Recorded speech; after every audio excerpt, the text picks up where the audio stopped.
Welcome to Car Shopping Questions and Answers. If you are car shopping now or in the next 6 months, I want you to type me in the comments. My name is Deshone the Auto Advisor. That's what I'm publicly known as. And all we do here is make sure that you know how to pay less than everyone else for cars. I'm very big on that. We spent the last 3 years helping people do this. And I spent 14 years in the car business before I started this. So I want you to start typing your questions. It's very important that when you're on this broadcast, you are locked in. Block out everything else. There's a lot of stuff in this world that wants to distract you. When you are distracted, you pay more money. That is what happens. When you are distracted, you pay more money. The people who get the savings, the people who know how to pay hundreds, thousands less than everyone else are locked in. So if you're locked in, I want you to type the lock emoji, or I want you to just type locked in, and we're going to get this show on the road. This entire broadcast is brought to you and sponsored by my new digital book. It's called Cars from Home, 7 Steps to Saving Time, Money, and Avoiding Dealerships. You can get a copy in your inbox immediately for 75% off for the next 30 minutes. When you visit the site, in my TikTok bio or in my Instagram bio, you'll see a button to activate the 75% off. You won't pay the $97. In YouTube, you guys will see a comment posted for you guys. I have a link pinned for you. And if you're on Facebook, if you're watching, I have a link for you floating. You can click that and that'll activate your 75%. But it's only for 30 minutes and you'll have the entire blueprint of everything we're going to discuss today. So while you guys are typing your questions, start typing your questions. Start typing your questions. I want to talk to you about the process. Thank you, Kelly. Good to see you. The process that we use to get below market leases, new cars, and used cars. Now, I know that might sound foreign to you. The idea of having a car shopping process may sound foreign because you may be used to winging it. Oh, I just feel my way around it. I hope I do okay. That is not a recipe for success, and you're not going to accidentally get a below market price. It's just not going to happen. You don't accidentally pay less than everyone else. You don't do that by winging it. And what I want to show you is how you can do this without being a good negotiator. So we use a 7-step process. That's why my book is called Cars from Home. You can already hear our process is at home. Who likes being at home? Hit the like button if you would rather spend time shopping at home than in a dealership. Hit the like button. Our process is called Cars from Home for a reason. All of your leverage, all of your control is from home. There is no power in the dealership. That's why the only time we're in the dealership is to look at cars, to test drive, and to go home. That is what we are there for. To look at cars, test drive, go home. We are never there to buy or negotiate because you have no leverage in the car dealership. So all of you, if you're like Deshone, I'm glad. Like, I hate being in car dealerships. You're going to love what we talk about over the next hour if you lock in. If you lock in. Again, if you're locked in, I want you to type the lock emoji, or I want you to type locked in, because I only want to talk to the people. I'm only talking to you. There's tons of people that's going to come through this broadcast. They know they're buying cars this week, this month, next month. They just going to wing their way through it, and they can't lock in. And I pray that we can get them to lock in so that they can see. Because listen, watch this. What y'all going to see me sharing throughout this whole show is really the people who've been locked in before you guys. Look, people like Adina. She just graduated, got her 2024 Hyundai Elantra. She decided the lease was the best way to go for her. She's paying $365 a month, no money out of pocket. $365 a month. I know people right now. In fact, this reminds me when I was young, when I had my first, I got a Pontiac G6 lease. It was $256 a month. A friend of mine bought a car just like this, a Toyota Corolla. They were paying $500 a month. So you talk about 365, 500 and change. These are major. And now to buy a Toyota Corolla will probably be more like close to the $600 a month to buy a new one. So we're going to talk a lot about our structure here. So let's get into it. Dolan, I see we getting questions, but let me, as we get the questions, let me, matter of fact, let's go. We'll start with the questions. No, bring it up. Because as quick as people type questions, I'll get to them. So this one's from TikTok. I practice what you preach. lease and get the lowest payment and under warranty, it's great. I stay there all day at the dealership until I get my price. See, now that's the only part. I love the first part of what you said. The second part, we don't do. And I'm going to tell you why. You don't know what the bottom is. Every dealership's bottom is different. And what they want you to do is they want you to think, again, if this is your first time on a live with me, I want you to type the number 1. Type the number 1 if this is your first time ever on a live stream with me, with us, first time. You may not be familiar with what we teach here. So let's get this out of the way. I don't spend time in car dealerships, and I teach people not to. I'm going to tell you why. Welcome, Kellyanne. Okay, welcome. You came in giving gifts, and I appreciate you. So check this out. Here's why you never want to be in a car dealership negotiating. You don't know what the bottom is. Every dealership's bottom is different. I know they may have told you every Nissan dealer is the same. It's like the Apple store. So just go to whichever one's closest. That's not true. Every dealership is independently owned and operated. They're an independent franchise and they're competing. That is what dealerships do. So here's the dangerous part. Here's the dangerous part about negotiating with one dealer. So you take somebody who, what do y'all think is a good, let's just say, right? Example. Let's take a car that is $40,000 car. What do you think a good discount would be on that? What do you think a discount where you'd be like, okay, I think that feels right. Let's throw out some numbers. I told you, stay by your keyboard, y'all. Let's go. Let me talk to people that's locked in. You're looking at a $40,000 car. What do you think a good discount is on that? Good discount. Just throw a number out there. Some people don't know. 35, okay. $5,000 off. Okay. We'll get to you, Theo. I see you.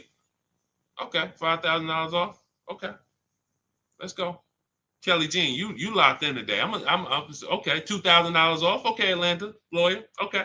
Now watch this. So somebody said 2,000 off. Somebody said 5,000 off. Watch this.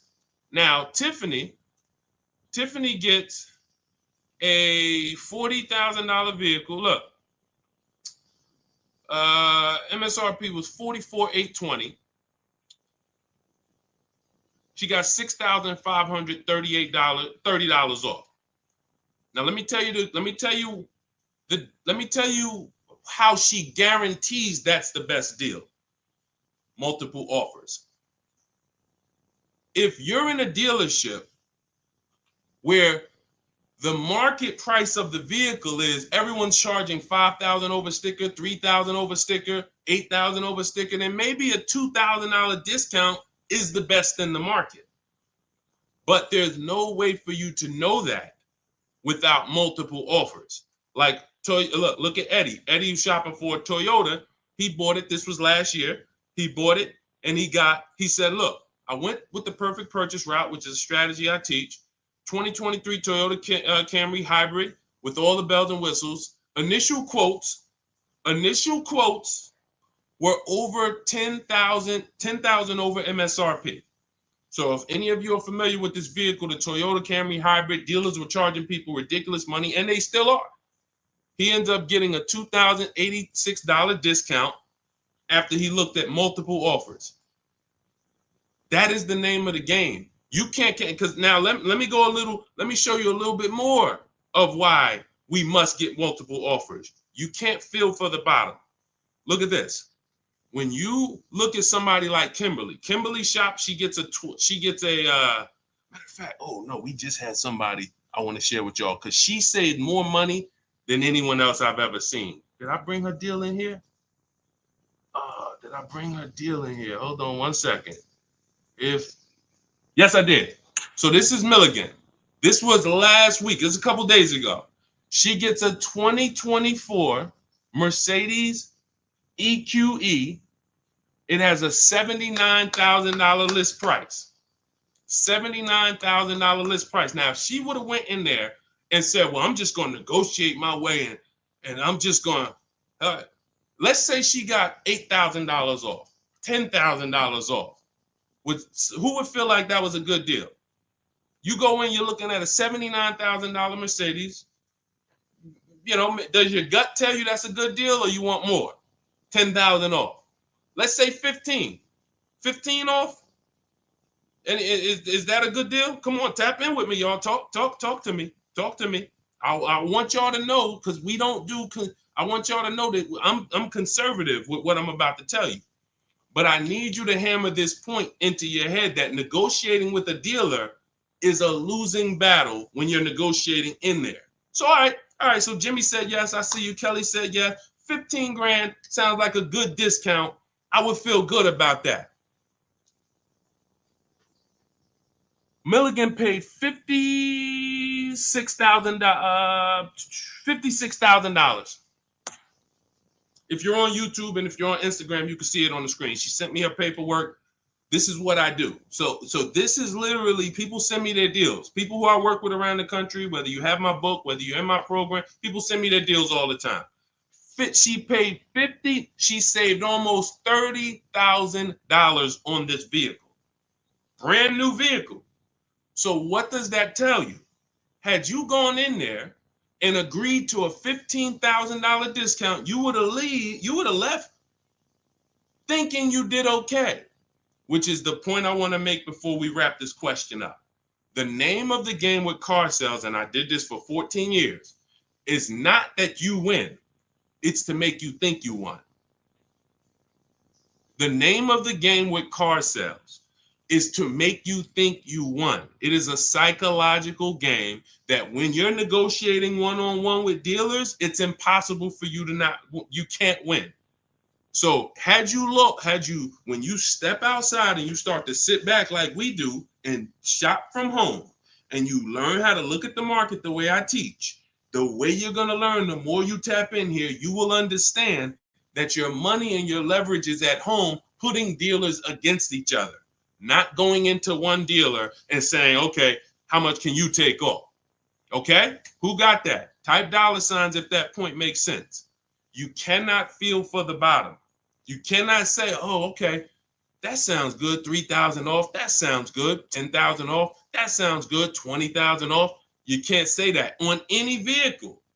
Now, sometimes your best discount in the market is 8,000. Sometimes your best discount is, like you saw Tiffany a little while ago, 6,000, 6,500. But the only way you can guarantee that that's the best offer in the market is to be at home looking at 5 to 7 offers. And in my book, I teach a strategy called the 25 to 5, where we connect with 25 dealers online, and it literally takes us 20 minutes. I have all email scripts that you send. There's no talking. We use this for new cars and leases. And literally, you will get 5 quotes. That 25 to 5 get you 5 to 7 written offers so that you can see what the market is. And you're going to be amazed to see that the best offer to the worst offer is so far apart. When you're looking at these 5 to 7 offers, you're going to be like, wow, how could these dealers be so different? Because 80% of them are overpriced.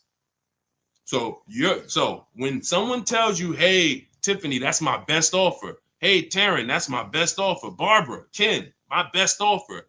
They may not be lying to you. That's their best offer. We need their competition's best offer.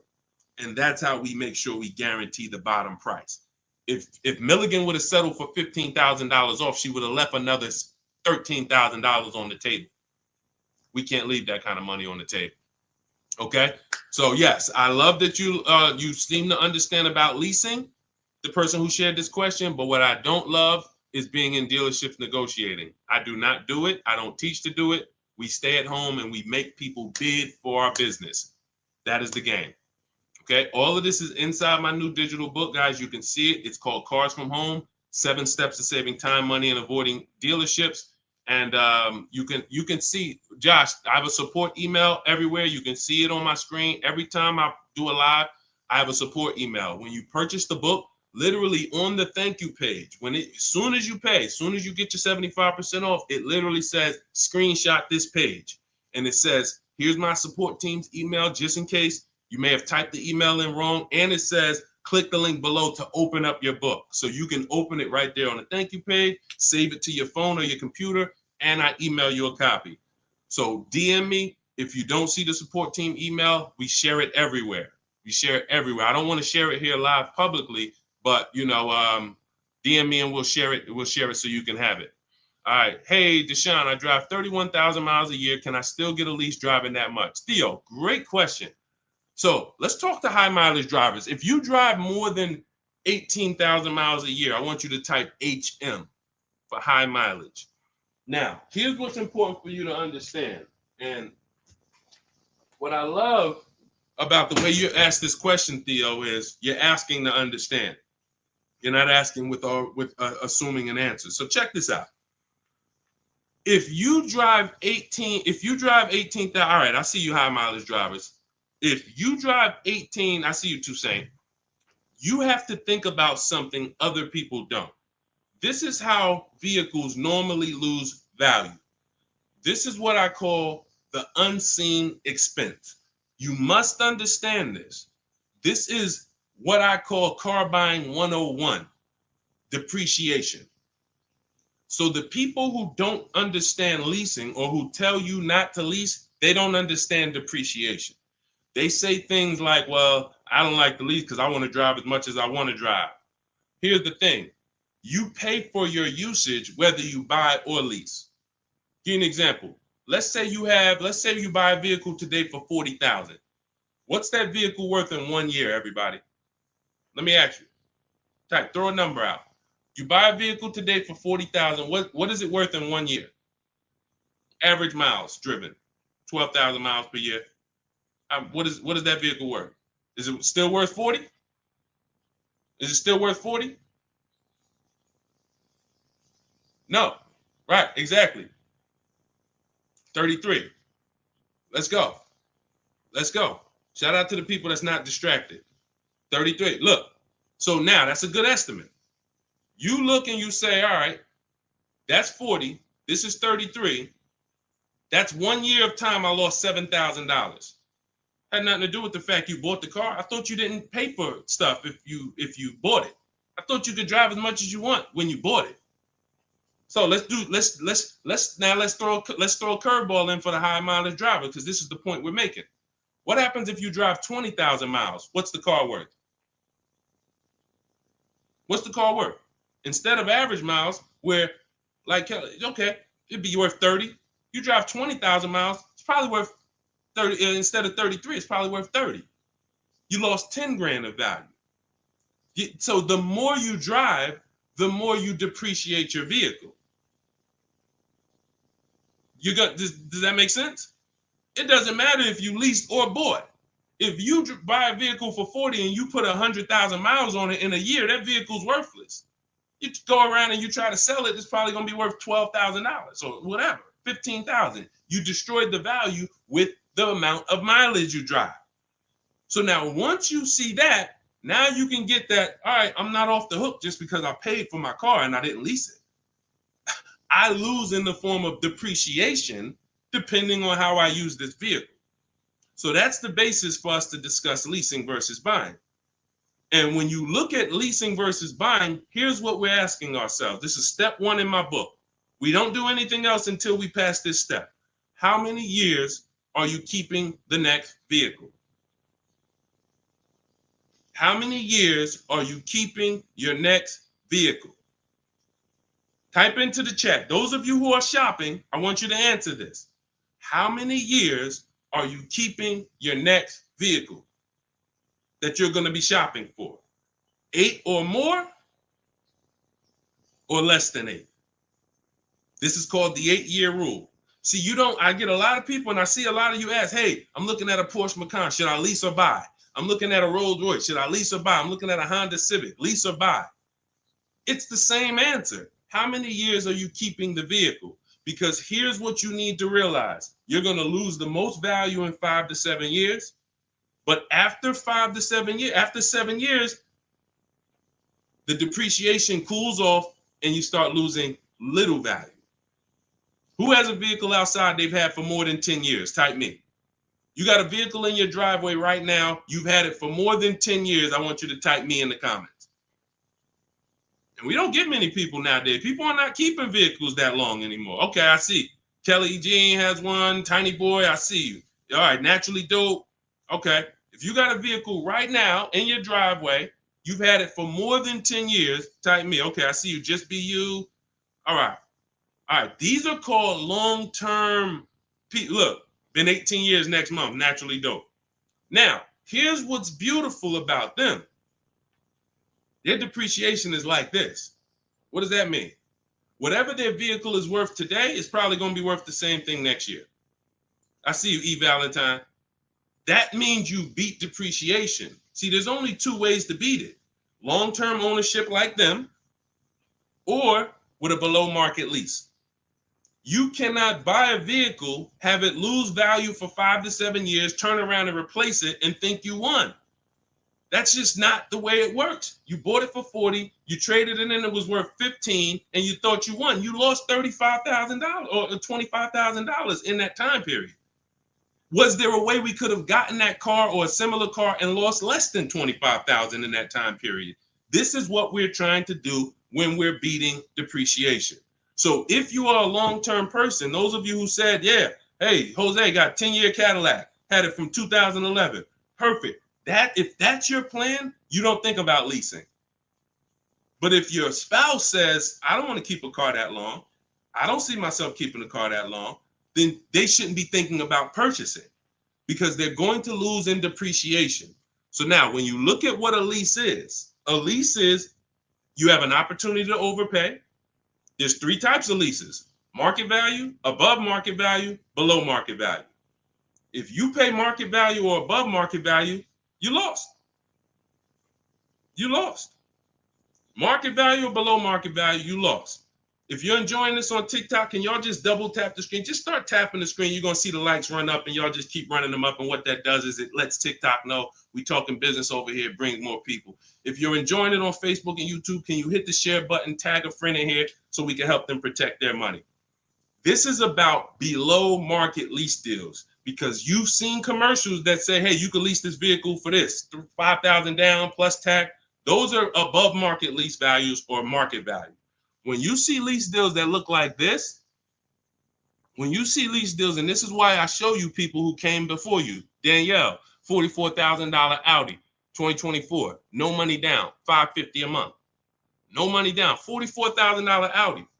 You guys know, some of you know, every $5,000 on a loan is about $100 per month. So to buy that $44,000 Audi with no money down, we always shop our deals with no money down. And once you embrace what I'm telling you, you'll be shopping with no money down only. That doesn't mean we don't put money down, but we always shop all our deals, purchases, leases, used cars with no money down. Because when you start putting money down, it confuses you. Unless you're really, really good at math. If you're really great at math, then it won't. But if you're not great at math and you start putting money down, it's going to confuse you because you really don't know the deal you're getting. You only are focused on what is that monthly payment. So that's why we shop with no money down. But to buy this same vehicle with no money down for a $44,000 vehicle, that's a $900 payment on a 5-year loan. That's a $900 payment, $800 payment on a 6-year loan. She's paying $550 below market lease. Look at Kimberly. She saved 20 grand on her Maserati, below market lease, an $86,000 vehicle, $950 a month. $86,000 vehicle, $950 a month. Charles on his Palisade. Some of you have a Palisade. It's $48,000 vehicle. 48, almost $50,000 vehicle. That's $1,000 a month to buy. All day long, 5-year loan. And some of you, if you're like Deshone, well, I got a $50,000 vehicle and it wasn't $1,000. That means you took a long loan. So we don't do that here. We don't take 8-year loans. We just don't do it. It's the same reason we don't take 40-year mortgages. We have boundaries here that tell us this is too expensive for us. So anyone can get you in a car. You could go buy a Bentley. They give you a 190-month loan. You'll be able to afford it. That don't mean it was a good deal. So we cap our loans at 672 months. We will not go longer than that. That is the longest loan we take. So you look at what this would have cost Charles. Hyundai Palisade, $48,000. That's $1,000 a month payment. What is he paying? $597. And you got people like Zafrina who just killed it. Look, $65,000 Jeep Grand Cherokee, $579 a month. That's a 0.88% lease. These are below market leases. So when you're shopping for a below market lease, you are beating depreciation. Had they bought any of these vehicles, the vehicles would have depreciated way more than the small monthly payments they're paying to drive these vehicles. And then we look at Jen. Jen got an 18,000 mile a year lease. She bumped hers up to 18,000. Started out at 512 on her Honda CRV. Bumped it up to 18,000. Look, she went from 12,000 miles per year to 18,000 miles per year. It was literally 40 something dollars more per month, $50 more per month. So some of you see people and you're like, oh, they blame the lease for their mistakes. Oh, I didn't get enough mileage, so I ain't leasing again. The problem was you didn't get the mileage you needed because you let pennies stop you from actually having a good lease experience. Instead, you saw the payment for 12 and they said, well, if you want 15, it's $25 more per month. And you said, all right, well, give me the 12. Now you have a bad lease experience. You have a penalty because you didn't get the mileage you needed. That wasn't a smart thing to do. But blaming the lease is an even worse thing to do. So we always get the mileage we need. So Theo, when we look at now that you understand depreciation, you understand you buy a vehicle, you're killing the value. You're driving 31,000 miles per year. But if you bump your lease up, and I want you to shop for your leases with 12,000 miles, no money down, only first month's payment, taxes and fees in the payment. You get multiple offers. You need to get at least 5 to 7 offers. You could do it manually. You want to call around? You could do that. I do it, and I teach in my book. We do it without talking. Literally everything we do is email. We don't talk to car salesmen. And I'm a former car salesman. So trust me, when I tell you my system is you don't talk to car salesmen, it's better for them and you. When you go pick up your cars from the way we teach, the car sales people are thanking you. They're like, man, this was one of the quickest, easiest deals I ever made. You knew what you wanted. You sent me an inquiry. You gave me enough information to make the deal. We did it in 20, 30 minutes. This was great. I would never develop a system that would make car sales people work hard. It's easy. They love what we do. But at the same time, you got to find the right dealers. And you got to understand, all right, I have to shop with 12,000 miles per year first, and then let me get my best offers. You know, we teach something called the 1.5% rule. We divide the monthly payment into the MSRP. In my book, I have a calculator that does this for you. So literally, when you get my book, 75% off in my TikTok bio, 30 minutes, Instagram bio, 30 minutes, YouTube comments, Facebook comments, you see the link floating. You got 30 minutes to get the book for 75% off, so you won't pay $97. In there, I have calculated, you put your lease quotes into, and it literally spits out which one is the best, and it spits out counter offers that we email back to them. So once you do that, you find your best deal. Is it 1%? Is it less than 1% like Zafrina's? Is it 1.2, 1. As long as it's under 1.5, out of all your offers, you need to have 5 to 7 offers. If it's under 1.5, now you got good value. And now you ask them to adjust it up to 31,000 miles per year. You can absolutely do a high mileage lease. And you are going to spend less if you're a short-term driver. So I told you guys, if you were on the stream the other day, I talked about the guy that came in. He's the one taught me this, a customer. When I worked at Hyundai, I was a manager for a little bit. He came in, he had a high mileage lease on a Hyundai Sonata. I had never seen it. He had 72,000 miles on the car. And I was like, hey, you leased this? He said, yeah, I always lease. I'm in sales. He said, I used to buy my cars. I would always have negative equity. I had to do big down payments. I hated it. I started doing just a high mileage lease. He was only paying like $150 a month more than the normal lease for 25,000 miles a year. So instead of coming in with $10,000 or $12,000 of negative equity because he put so many miles on the car, he pays $150 more, drives as much as he wants to drive, comes back every 3 years, gets a new vehicle. He's not tying up money in these vehicles. Now, for those of you who are going to be long-term, like the people who we just shouted out about 8, 9, 10 minutes ago, that is the deal. You do not lease. You're going to buy, keep that vehicle until the wheels fall off. That's the win.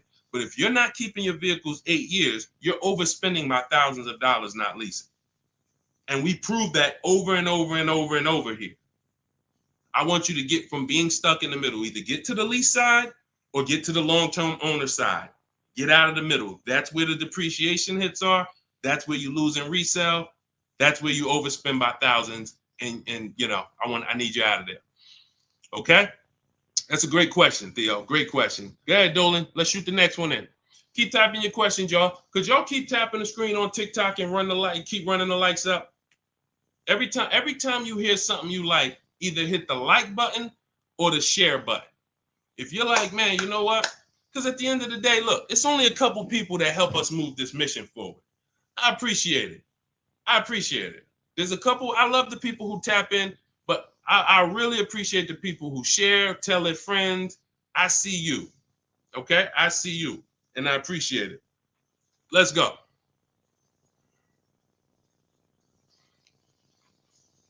Okay, this one's from Instagram. If you negotiate with the manager, can you save because you're cutting out the sales guy? No. When you negotiate with a manager, I'm just trying.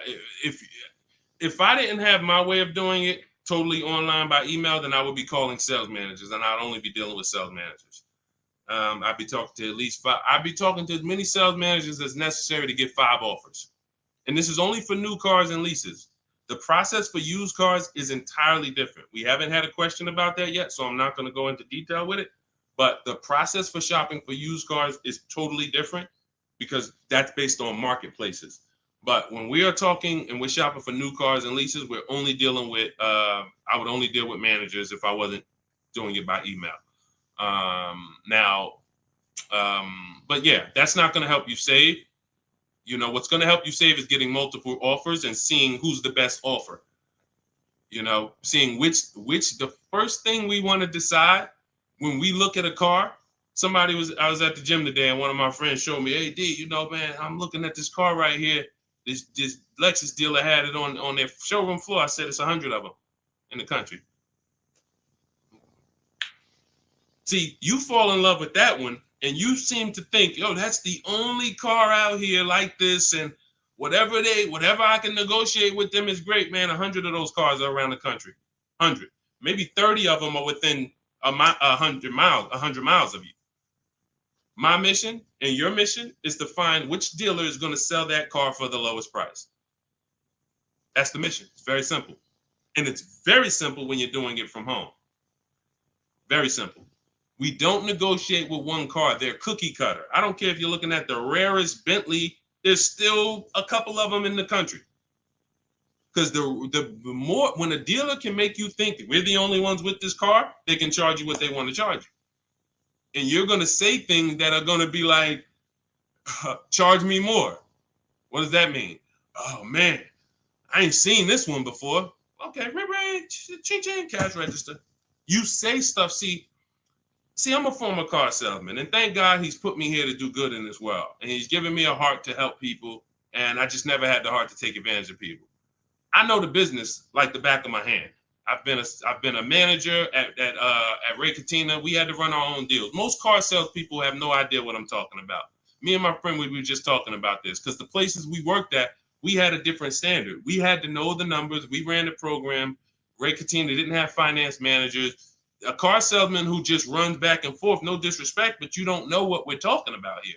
You say, all right, get the customer, go get the numbers. Get the customers, go get the numbers. You won't get that. But at the end of the day, that is like this. When I tell you that when you start putting dealers against each other, it's the only way for you to prove to yourself what I'm telling you is true. I can show you people all day long. I can show you Jen. I can show you Rosalie. I can show you these people ain't me. These people wasn't in the car business for 14 years. Ansley, look, got his car in 2 days. Look, he said, I started the process Saturday, made the deal Monday. Got him a 2024 QX60 Lux, $58,000 vehicle, $554 a month at home. At home. He wasn't in the dealership for 12 hours to get this ridiculous price.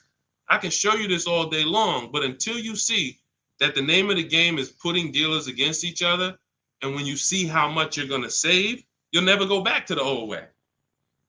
You'll never go back to the old way that you were programmed to shop. You weren't taught to shop that way. You were programmed to shop that way. Nobody taught you to shop like that. It just was like, oh, I guess I'm going to go get a car. Let me go into the dealership. No one told you to do that. It's an indoctrination process. So you got to get the mindset first. Biggest thing. That's why that's why there's a couple things that I do to let you know it's mindset first. Without the mindset, you can't get what we're talking about. Unlearn, relearn.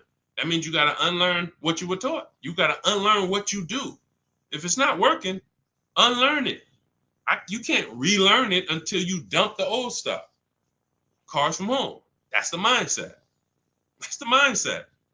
Anytime you're spending more than a couple minutes in the dealership, you got to ask yourself, I'm definitely not doing cars from home. This doesn't feel like cars from home. If you're home more, then you should be feeling like, okay, this is cars from home. And all of this is in my, if you like, guys, you don't want to remember all of this, you just want the step-by-step blueprint, that is my new digital book. It's 5-star rated. You can Google it. It's called Cars from Home, 7 Steps to Saving Time, Money, and Avoiding Dealerships. You can get your copy for 75% off in my TikTok bio, my Instagram bio, the YouTube comments, or the Facebook comments for the next 30 minutes. After 30 minutes, price goes back up to $97. And it is worth every penny at $97. People saving $5, $10, $15, $20,000, never spending more than 30 minutes in the dealership. They pay $97 all day. We sold tons of books for $97, but $24 is better. So go ahead, Dolan, shoot the next one up. All right. This one's CPB013. Is the online price the lowest they will go on a used car? All right, so this is a good question. Is the online price the lowest they will go on a used car? If I've narrowed it down and I see a car that is priced lower than everything else on a used car, now we're talking about my multiple marketplace strategy, because this is how we look for used cars. We're looking at all the marketplaces. Everywhere there are used cars at, we're looking at them. Cars.com, Carfax, Car Gurus, Auto Trader, CarMax, Carvana, Driveway, eBay Motors. 8 marketplaces. We open these up, we start our accounts. Once we narrow it down based on title, service records, accident history. We cannot, hold on. I got a feel TikTok is telling me, let me just, hold on. Can y'all still see me on TikTok? Give me a thumbs up. Give me a 1 if y'all can still see me on TikTok. Give me a 1. I just want to make sure. I just had a pop-up message on TikTok. All right. Thank you, Tiny Boy. Appreciate it. Okay, so you do not buy a used car without making sure you see the service records. There are a couple big things, couple major things when you're buying a used car you need to do besides price. I'm telling you this. We tend to focus on price. We must get a quality car and a below market price. One without the other is a loss. If you tell me, Deshone, man, I used your strategies, I shop, I paid below market value, I know it, I saw this was the lowest car within 100 miles, but the car is in the shop every 3 to 6 months, that's a problem. We lost. So we must get both. So we narrow this down based on service records. As of right now, Carfax is the only one I know that shows service records. So now you can pull this and you can use this on your actual, you can use this as a last case when you narrow it down. Now in my book, it's only one strategy I don't share publicly. It's my secret strategy to get free Carfaxes. I share everything else, but that's my secret sauce. So that's in my book. I'm not going to do that here. And I'm going to tell you why. One Carfax covers the price of the book. So, those of you who want my secret strategy on getting free Carfaxes, that's in my book. But once we get the Carfax, we can see the service records. If the service records aren't consistent, do not buy the car. That's my recommendation. I don't care how good it looks. I don't care if he tells you, hey, I used to change the oil. I changed it myself. Without proper service records, the engine could go before it was supposed to go. The transmission could go before it was supposed to go. Like, this is literally the worst thing you can do. And you don't want that. Okay, let that be a deal breaker. No service records, deal breaker. So another thing you do is you type the vehicle into Google. If you're looking at a 2017 Kia Optima, what you do is you type in 2017 Kia Optima reliability. Skim the articles. Just skim the first page. It don't take you 5 minutes. Look for any red flags. Owners report electric issues. This vehicle has less than average reliability. Once you skim that and you see you're either going to eliminate that vehicle or it's going to pass, after you do that, I want you to type in 2017 Kia Optima longevity.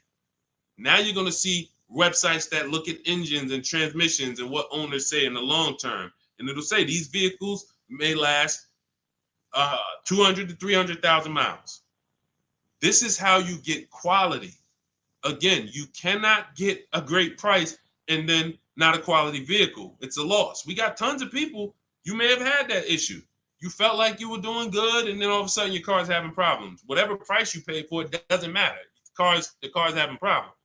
So this is how we prevent that to the best of our ability. So you type in longevity, you may see owners report transmission issues at 80, 90,000 miles. If you're looking at a vehicle with 70,000 miles, isn't that important? Type dollar sign if you understand.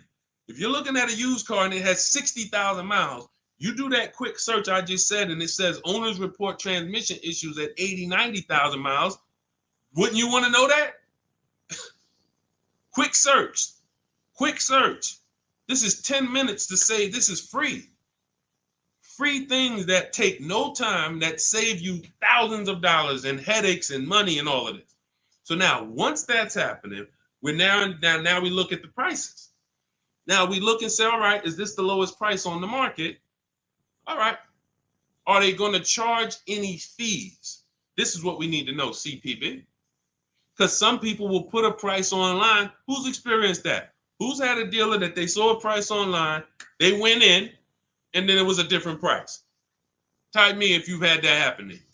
You saw a price online, you said, okay, price looks good. You go in, all of a sudden it's okay, but this and this, and then we got this, and then we got this, and next thing you know, you're $8,000 more than the price online.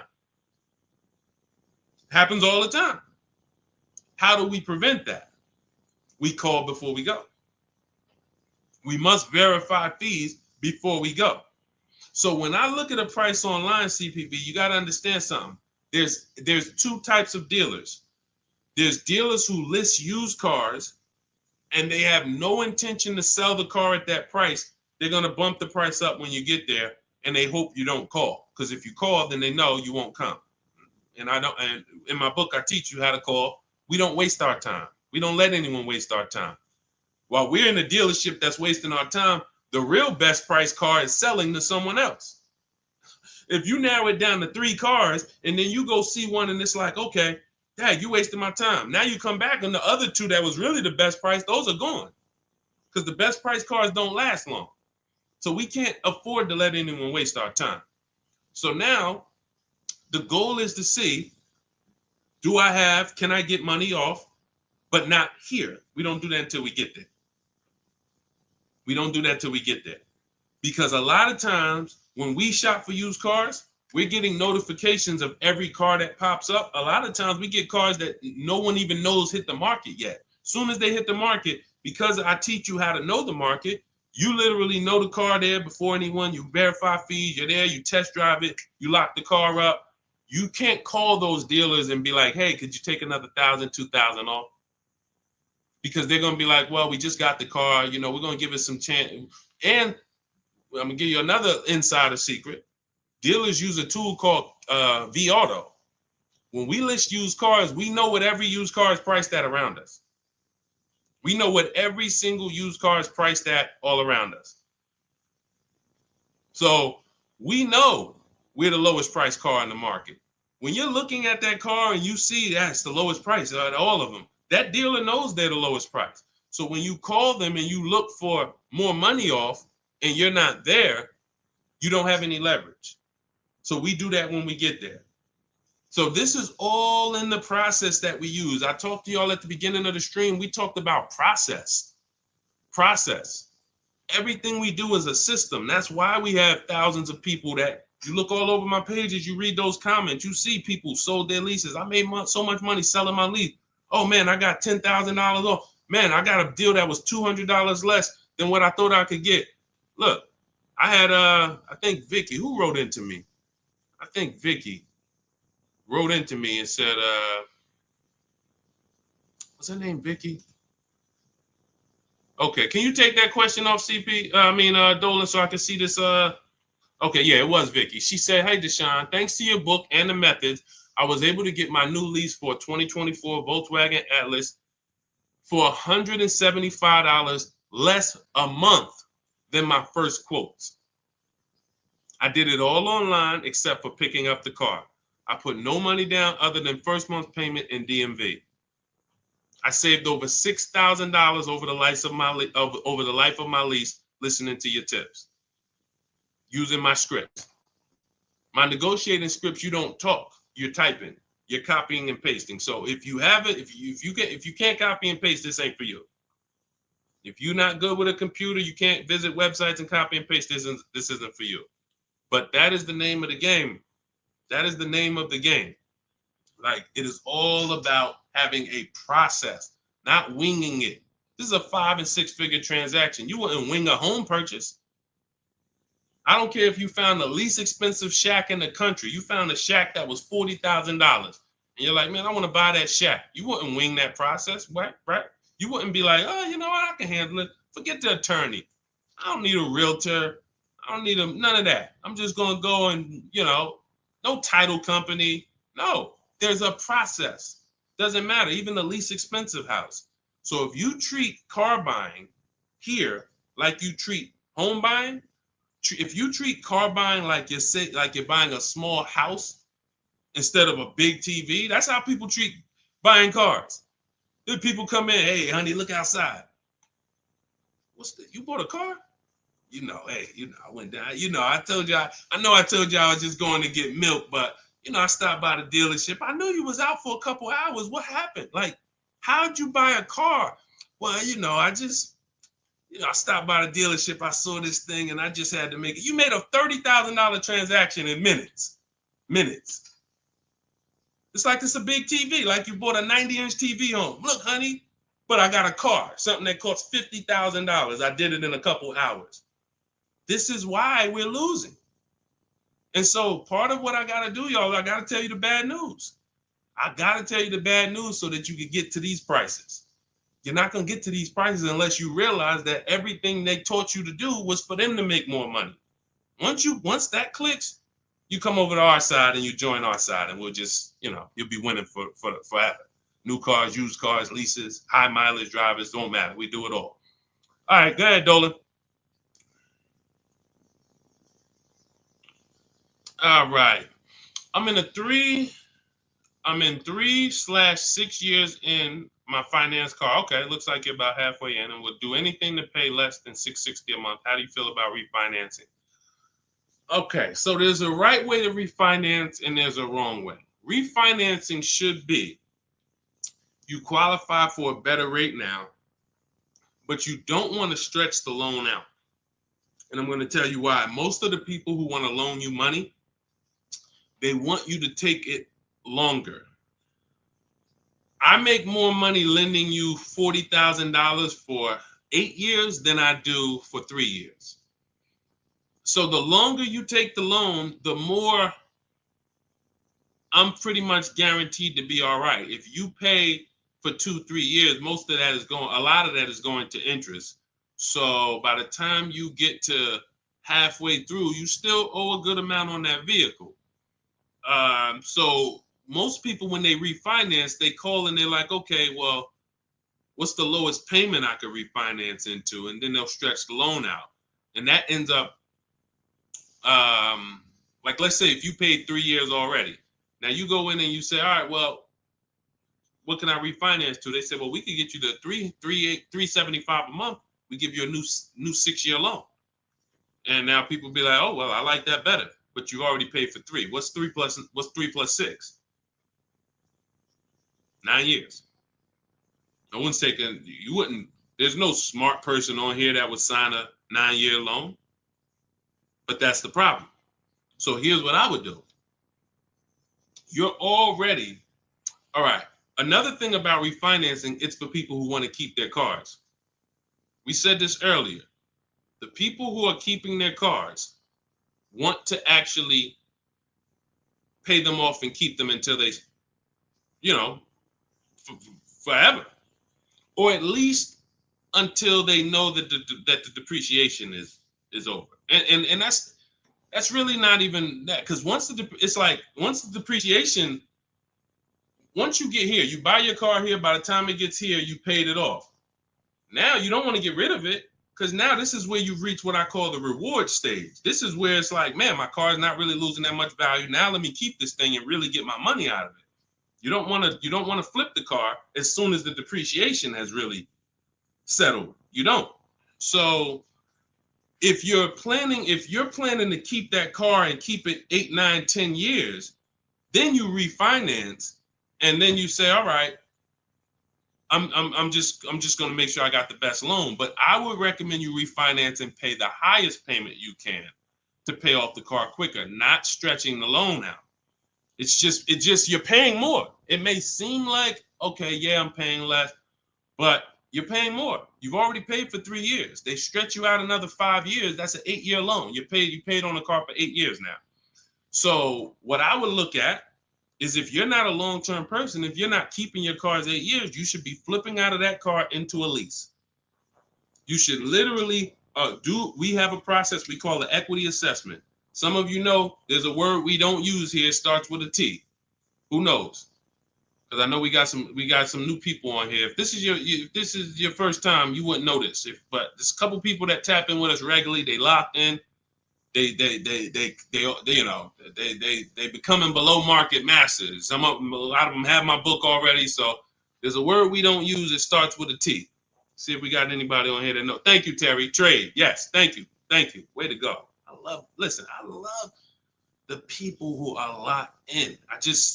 I'm always going to listen. I'm always going to give y'all extra attention, because y'all are the ones. It's a lot of distractions out here in this world. A lot of people want you reading news articles and all of that. While you doing all of that, people charging you more money for everything. Stuff you didn't have to pay overpriced for this car. But because you didn't tap in and lock in, now you just went and did it over. So yes, we don't trade. So what you would do is you would do an equity assessment. We go to cash buyers. We use 6 buyers right now online. CarMax, Carvana, Driveway, KBB Instant Cash Offer, and AutoNation and Car Gurus. That's 6 cash buyers. They compete hard. 3 of them link you to a local dealership for a cash offer. 3 of them are online car buyers for cash offers. And these are people I've helped hundreds of people sell cars to these people. I've sold my car, my mother's car. We both sold our leases, and I ain't gonna tell you what I made when I sold my leases, because that's when the market was high and every car was worth $7,000 to $12,000 more than it's worth today. You know, I'm so glad we look back and we helped a lot of people cash out and benefit from that market. That's no longer here. That's over. But there was a 3-year run where we were selling leases and making literally 5 figures. It's amazing. But anyway, the point is, you want to do an equity assessment. You want to let these cash buyers bid for your asset and see what's the most you could pay. You're not going to get money. You're not going to get these numbers on trade. So once you do that, you see how much you can pay. Now, we were switching to a lease. You get a below market lease on something, you drop your payment very simply. Very simply. You going into another finance though, it's going to be difficult for you to do that. It's going to be difficult for you to do that. Let me see the woman I had who went. She just did this. She literally just did what I just laid out for you. And let's see, what was her name? Melissa. Was it Melissa? Yep. So Melissa said, you see this a couple days ago, she said, I took possession of a 2025 Honda Pilot EXL. She realized, you know, she wasn't a long-term person. She's not keeping her cars 8 years. She's losing on depreciation. Once she learned that, she said, Deshone, I'm following the strategies. I'm flipping into a lease and I'm going into, leasing like a boss. She ends up leasing. She now gets her equity assessment done. She finds out she has $12,000 of equity in her old car. $12,000 of equity in her old car. Now, after she does her equity assessment, she says, all right, let me get my offers for my Honda. Let me see the dealer that's going to sell it to me for the lowest price. If you're on YouTube, if you're on Instagram, you can see this. And I can't share this on the other platforms because it doesn't let me. But if you're on YouTube, you can see Melissa's whole deal that she sent. So she ends up She ends up leasing $597 a month. She got a 15,000 mile a year lease. The Honda was, I believe, close to $50,000. Yep, it was close to $50,000. She has a $12,000 check coming that she's gonna put in her bank account. Now she was used to just flipping that over to the next car. That's how they get you. See, hold on, I got it. That's how they get you. She's used to going into the dealer. What's my old car worth?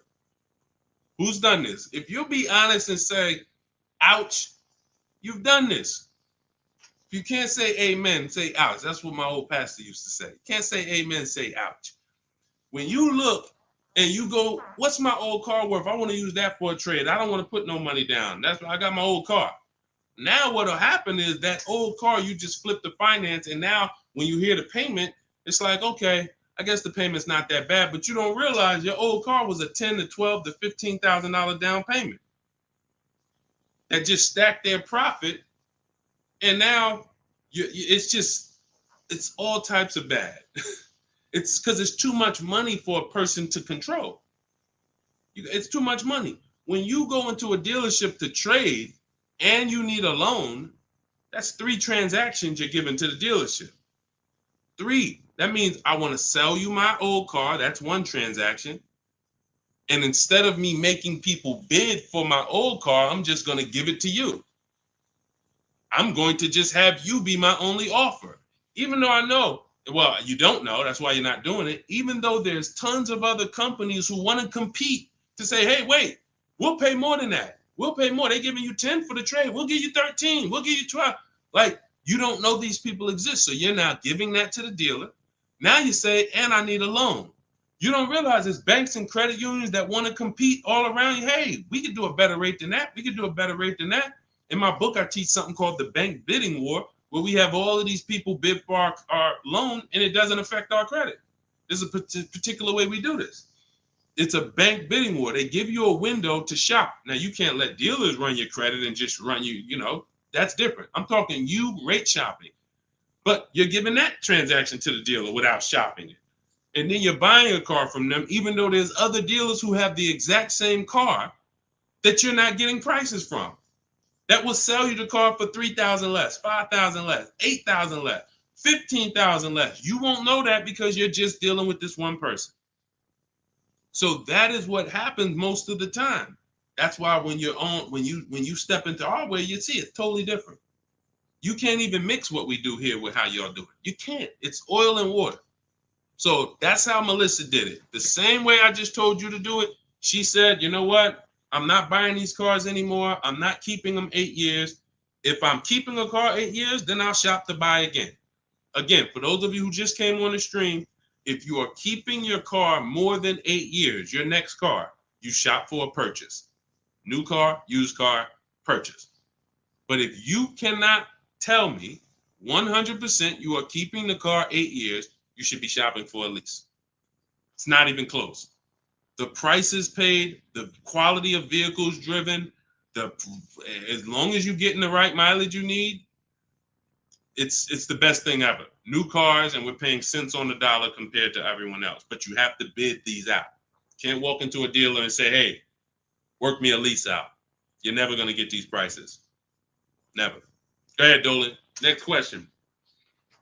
All of this, for those of you who like Deshone, listen, I love what I'm hearing, man. It's no way I'm going to remember all of this. You get that's all. This is all in my blueprint. I'm not winging any of this.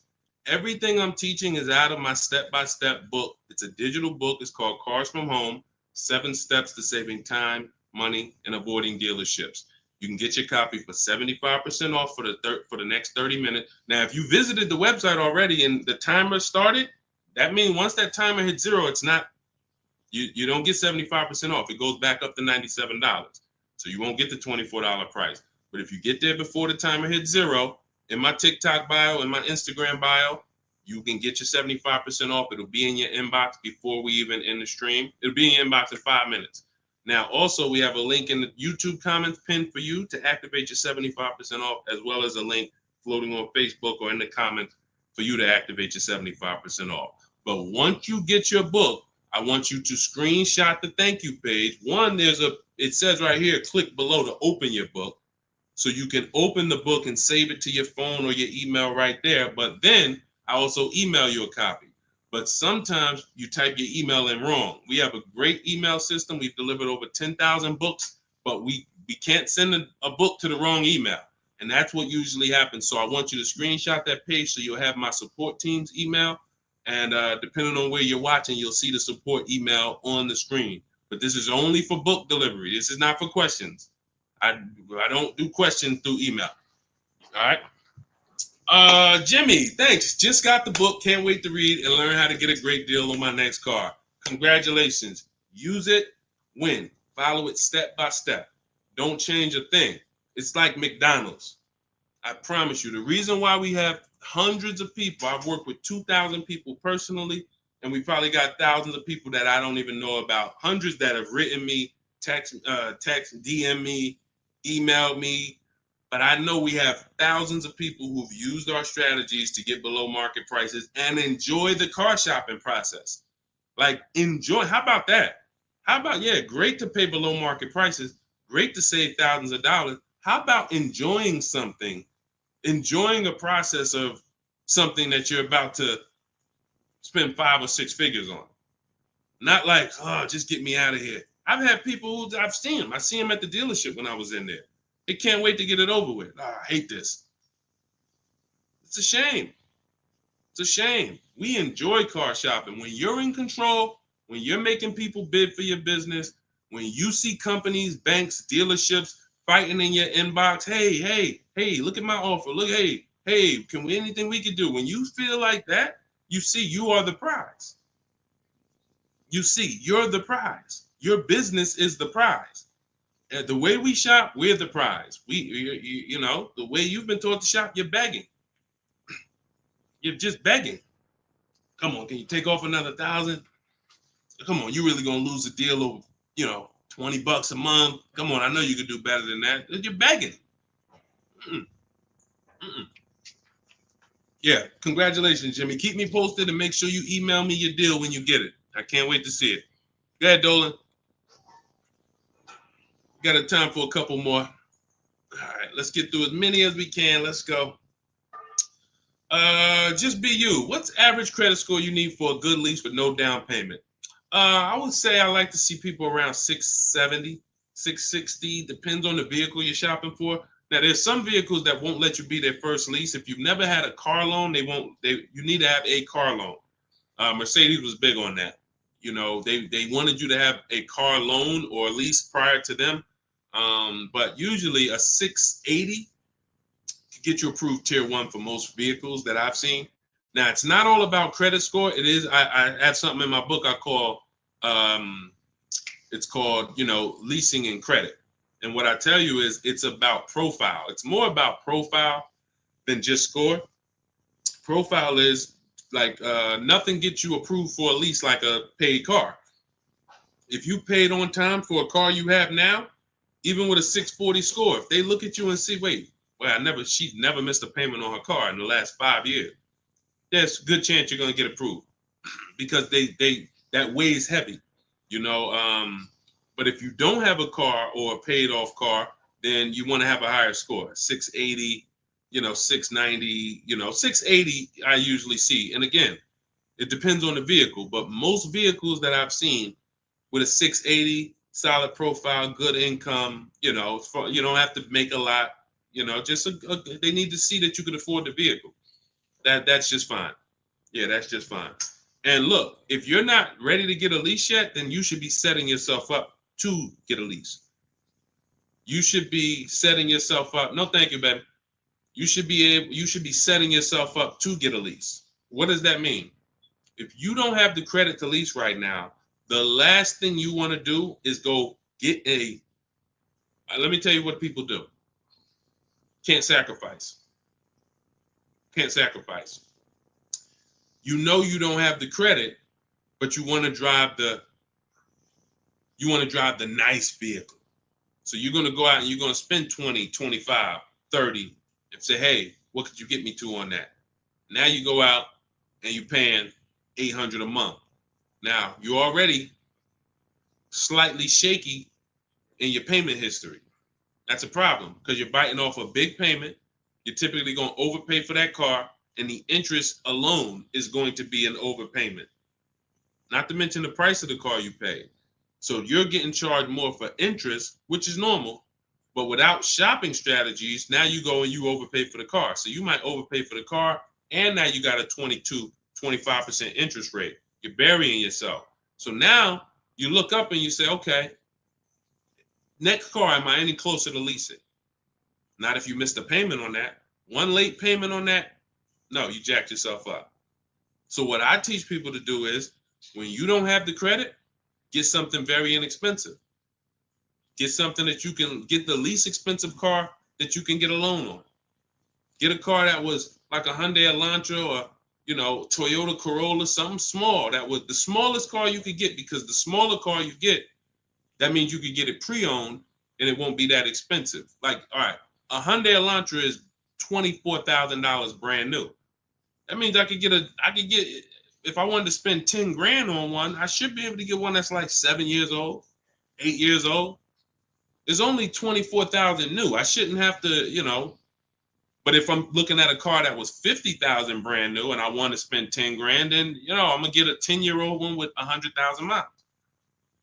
So we want to get the least expensive car, the smallest car, no frills car, just to have a payment history. Build that payment history, $250 a month, pay them, work on your credit. Now in 18 months, you go and you flip to a lease. 18 months, 2 years, you go and pull up in a brand new car. The people going to look and say, oh, man, I ain't realized, man, I saw you pull up in that old thing, and I was like, man, what's she doing driving that? But you ain't know, this is a plan. This is a strategy. I'm not going to go and bite off a expensive car. What I need to, I need the nicest car, knowing that my credit isn't there yet. I'm going to sacrifice now for 2 years, get a car with a low payment, make sure it's reliable. I call this a smart car. It stands for saving money at the right time. And then in 2 years, I'm flipping into a brand new lease because I worked my plan. But that's a plan.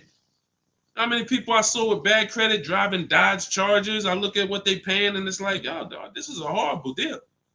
Why'd you do this? You couldn't just sacrifice. You already make the money. You could have bought a less expensive car, fixed your credit, and in 2 years you've been driving a new Dodge Charger with, leasing it. Like these are the things that I tell people with bad credit, because it's a real financial, you need a plan. You need a plan. So good question though, just be you. All right, go ahead, Dolan. Send one more in. Let's go. Everybody getting value. If you're getting value out of the stream, type dollar signs. Type dollar signs. This is what we do over here. I see y'all running the likes up on TikTok. Shout out to everybody tapping the screen. Appreciate y'all. Queen Daphne, I was leasing for 20 years and I bought this last car. I have 76,000 miles on it in 4 years. Now I want to get a new one. See, you're a lease person. So you shouldn't, you're a lease person.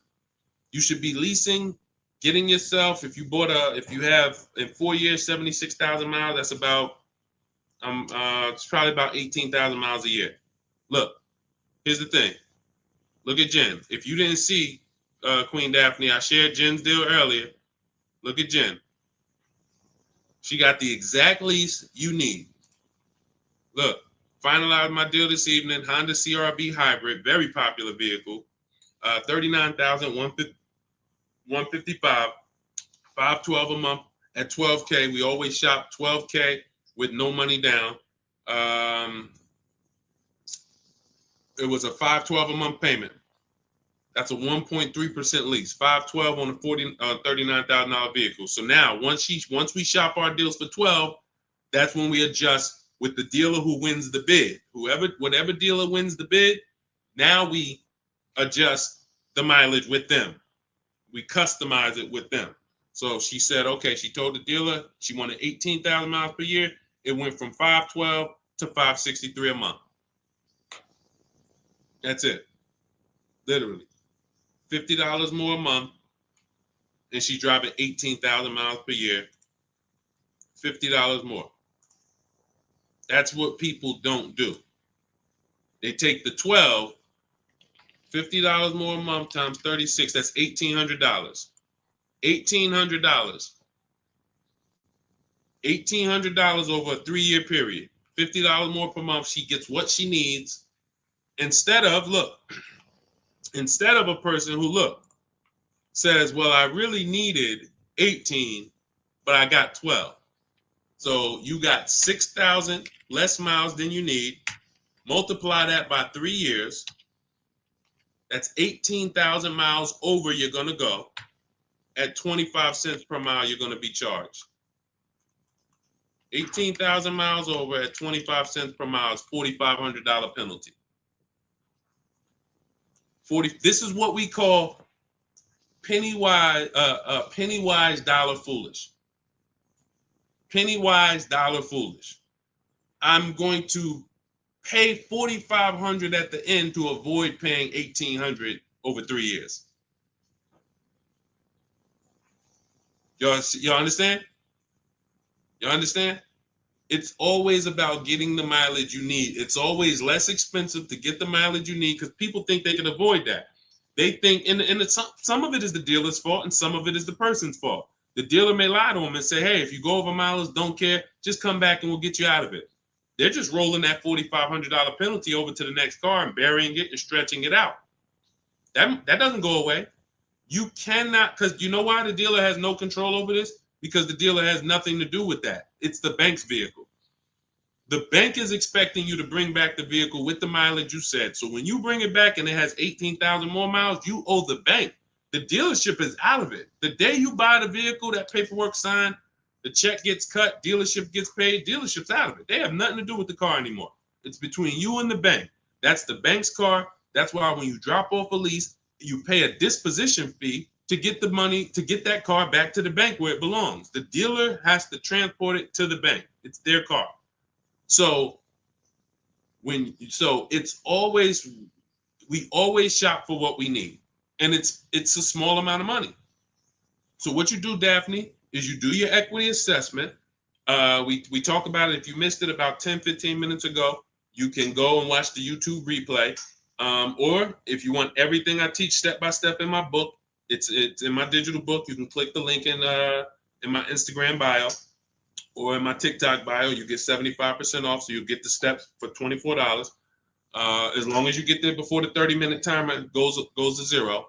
But what you do is you do your equity assessment to find out the most money a company will pay you for your current car.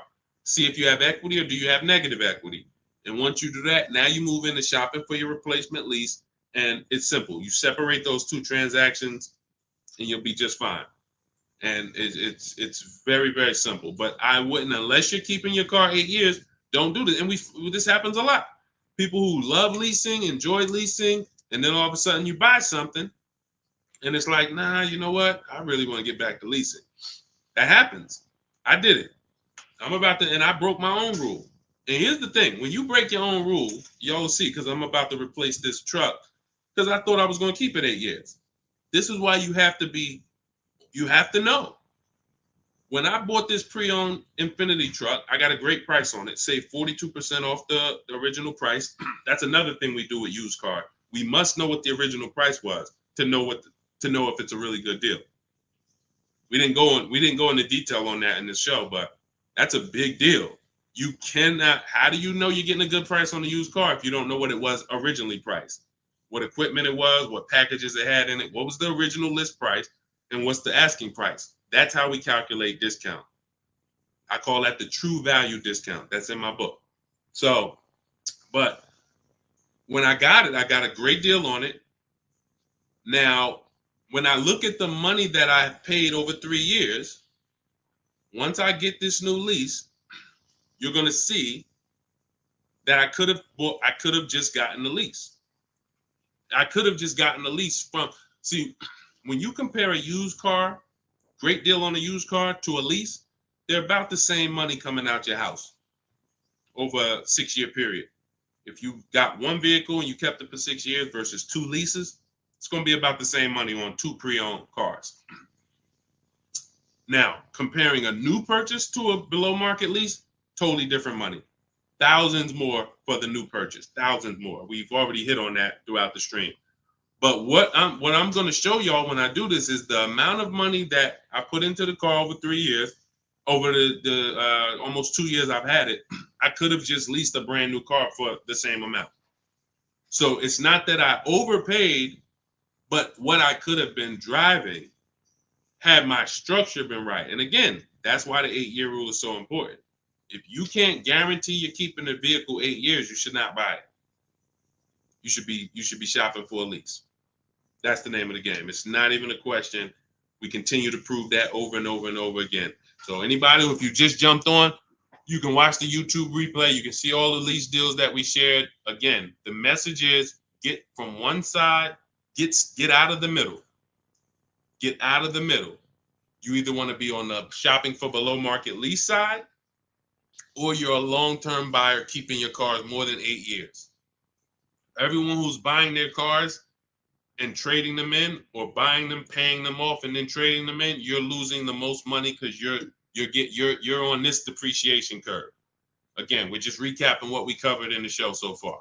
This is how you're losing value, and then as soon as you get to the bottom where it's starting to cool off, you replace your car and you go do this all over again.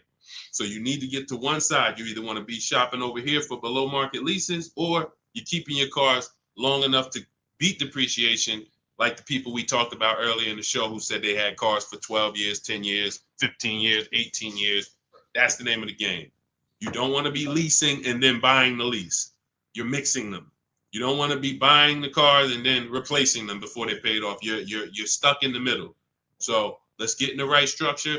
Again, all of this is out of my new digital book. It's 5-star rated. It's called Cars from Home, 7 Steps to Saving Time, Money, and Avoiding Dealerships. It is the blueprint for below market leases, the blueprint for below market used cars, new cars, high mileage drivers, high mileage leases.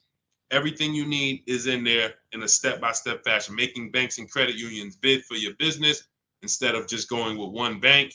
Rates are high. Whenever rates are high, you need to be shopping rates. Even when rates are low, you need to be shopping rates. And you're not, this is all money. 2 points on an interest rate literally could be $2,000-$3,000. That's big money. So we need to know this. All of this is in the book, and you can get your copy for 75% off. It is a digital book. So anything that happens new in the industry, I update it. Example, Vroom went out of business. Vroom used to be on our list of people to sell our cars to on the equity assessment, and they were on our list of pre-owned cars. When we would shop for pre-owned cars, Vroom was on our list. Vroom went out of business. I went right into the master file, updated it. Everyone who opens up the book, you never saw Vroom since then. I couldn't do that with a print book. If I had 10,000 copies in print in people's houses, how do we update it when these companies go out of business or when a new website comes into the market? So with a digital book, we do that. You get free updates for now, and that's what we've been doing. So 30 minutes only. Once the timer hits 0, the price is $97. Once you get to, before you, where can you go? TikTok bio, Instagram bio, Facebook link in the comments, or it's floating, YouTube pinned comments. Get there, get your copy for 75% off. And please send me your deals. When you make your deals, send me pictures of the car, send me the details. I can't wait to see it. All right, we'll be back for another stream. Shout out to everybody who checked in. Shout out to everybody that was locked in. God bless y'all.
Welcome to Car Shopping Questions and Answers. I am your host, publicly known as Deshone the Auto Advisor.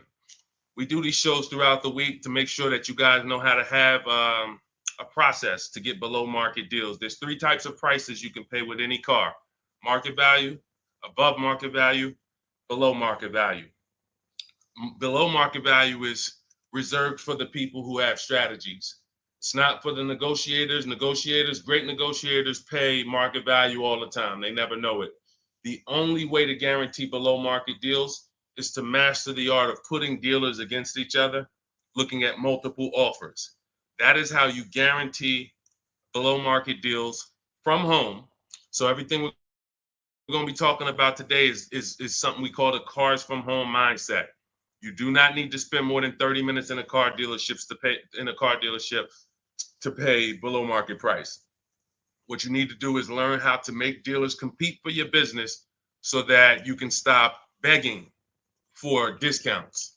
So you'll see this in a whole different way. We got a couple questions already that came from TikTok. So we'll get to those. You guys can start typing your questions. We have Dolan in the background. He's moderating and he's going to bring in as many questions as we could get through in the next hour. So we're going to try to go as fast as we can. Let's get the show on the road. Everything you're about to learn is going to be out of my new digital book. It's called Cars from Home, 7 Steps to Saving Time, Money, and Avoiding Dealerships. And as part of our welcome offer, you can get a copy for 75% off.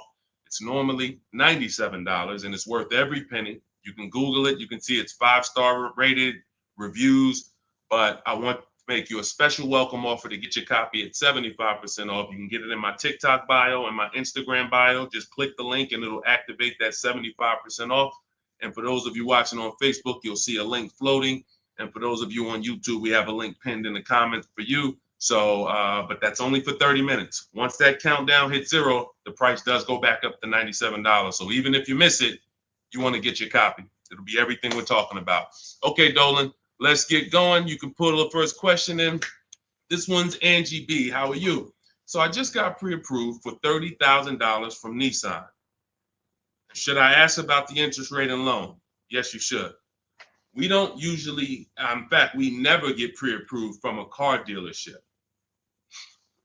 Nissan is, I was at the gym earlier and somebody said, hey, I went into my Lexus dealer and, I said, you own a Lexus dealer?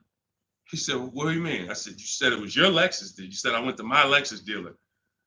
I said, that dealer is independently owned and it's for profit.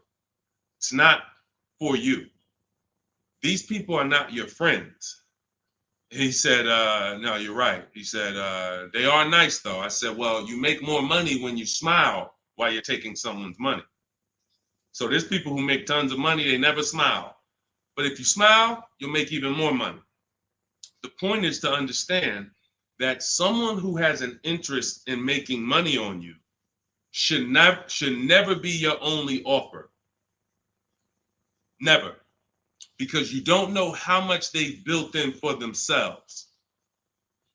So when you get this pre-approval offer, the best thing for you to do is to, all right, there's some smart people on here that know this. They know this particular part. You separate your car purchase from your loan. You can't mix these two things. I want you to start looking at Angie. I want you to start looking at your car purchase separate from your loan. There's something I call the 3 pillars of great car deals. 3 pillars. And if y'all are on break or something, or you should have a pen taking notes, unless you're gonna watch this replay, because we're gonna cover a lot of stuff in the next hour. 3 pillars of great car deals. You must get a great deal in each pillar to actually get a great deal. First pillar, who I buy my car from. Second pillar, who I get my loan from. Third pillar, who I sell my old car to. Those are 3 independent transactions. So when you give a dealer your old car, because you said I'm going to trade, now you give a dealer your loan. And you also buy a car from that dealer. You've given them 3 transactions. Each of those transactions has big money in it. How do we know each one of those transactions have big money in it? Well, I spent 14 years in the car business, 5 years Mercedes, 5 years General Motors. That's how I know.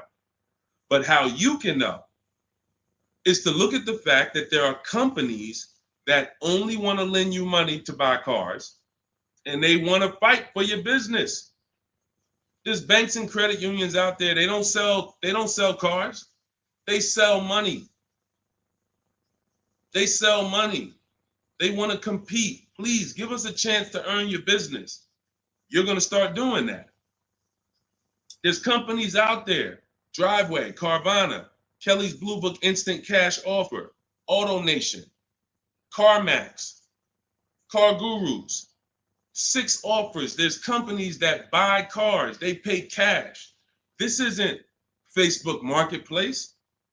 The only way we used to get more money for our old cars than we could get from a dealer is we had to sell it privately. Y'all remember that?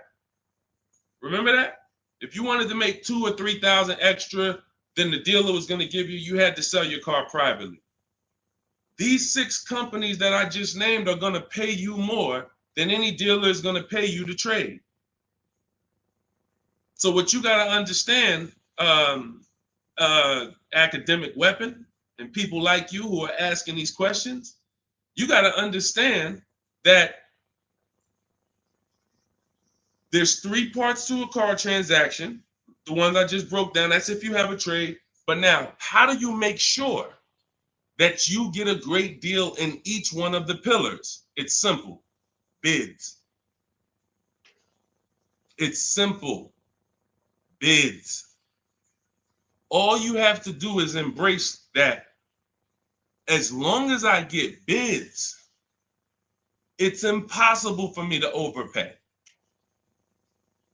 This is great for the people who's not a good negotiator. Let's be honest here. If you're not a good negotiator, type not me. You're just not good at it, or you just don't like it. Just type not me. Or me. It doesn't matter. Just something to tap in. Be honest. I see you, academic. Okay. Anyone who's just not, and here's what I know, because I'm taught this in sales. Only 15% of the population is. Only 15% of the population is comfortable with conflict. Hey, Terry, thanks for being honest. This is how we're going to win, being honest. So when you look and say, well, if I'm not a good negotiator, how do I get below market prices? It comes back to bid. So everything I'm teaching you is based on a bidding system. What you should be doing, Angie, is I'm gonna teach you something I call the bank bidding war. This is in my new book. So when you get your copy of the book, you'll see the entire bank bidding war blueprint. I tell you how to do this step by step. The credit bureaus, dealers don't want you to know this, so pay attention. Everyone hit the share button. Shout out to the sharers. I need everyone who shares to hit the share button. If you're on YouTube, hit the like button. Hit the like button, because we're about to drop something on you that I know you've never heard. Pretty much everything you're going to hear you've never heard. But let's go deep on this bank bidding war. The credit bureaus allow you to have multiple lenders access your credit within a certain period of time. And as long as you let them all access it in that period of time, it's going to have the same effect on your credit score as one hard inquiry. So if one hard inquiry on your credit would have lowered your score 9 points, you can have 20 and it'll lower your score the same 9 points. So obviously, if we could have one and we're going to take a 9-point hit, or we could have 20, what's better? With one person competing for our business or 20? So you cannot go into the dealers to do this. You can't say, well, I heard Deshone said I could go to this dealer and let them run my credit, and then the next day I could go to this dealer and let them run my credit. That's not how it works. You cannot do that. What you will do is you will make your deal for your car. First thing you're going to do, Angie, in the bank bidding war process is let's see, are there any special interest rates in the market? That's always step one. The bank bidding war is 3 rounds. Step one is, are there any special interest rates for the car I'm looking at? Are they running 0%? Are they running 1.9%? Anything that I know a bank or credit union can't beat at all. It's a subvented rate. It's like a rebate on a finance. It's the company saying we want to move a lot of these cars. Let's give the people low interest, no interest. Now, once I check that off, there's no special rates. Now we're moving to the next step, which is shopping for our car. Now, I have a tool in my book called the Perfect Budget Exercise. I created a calculator to do this because most of what you need to do when it comes to getting pre-approved is for budgeting. No different than buying a house. They tell you, hey, you're pre-approved for $400,000 at this interest rate and for a 30-year mortgage. Why do they do that? So you can budget. So the only purpose of a pre-approval is to budget. So the problem with these pre-approvals now is they're doing something where they're trying to get over on you. And they just see anytime the public starts to move in a certain way, here comes the scammers, here comes the wolves. Once the public started talking about pre-approvals, every bit of the conversation went there, but they don't want you to get pre-approved and shop competition. They want you to get pre-approved and locked into them. That is what you want to avoid. Anytime you see anyone trying to lock you into them, one dealer, lock me in. Hey, one dealer sent me this letter. Come get this car from us only. Lock me into them. Hey, you're pre-approved from this bank. Lock me into them. That's how you overpay.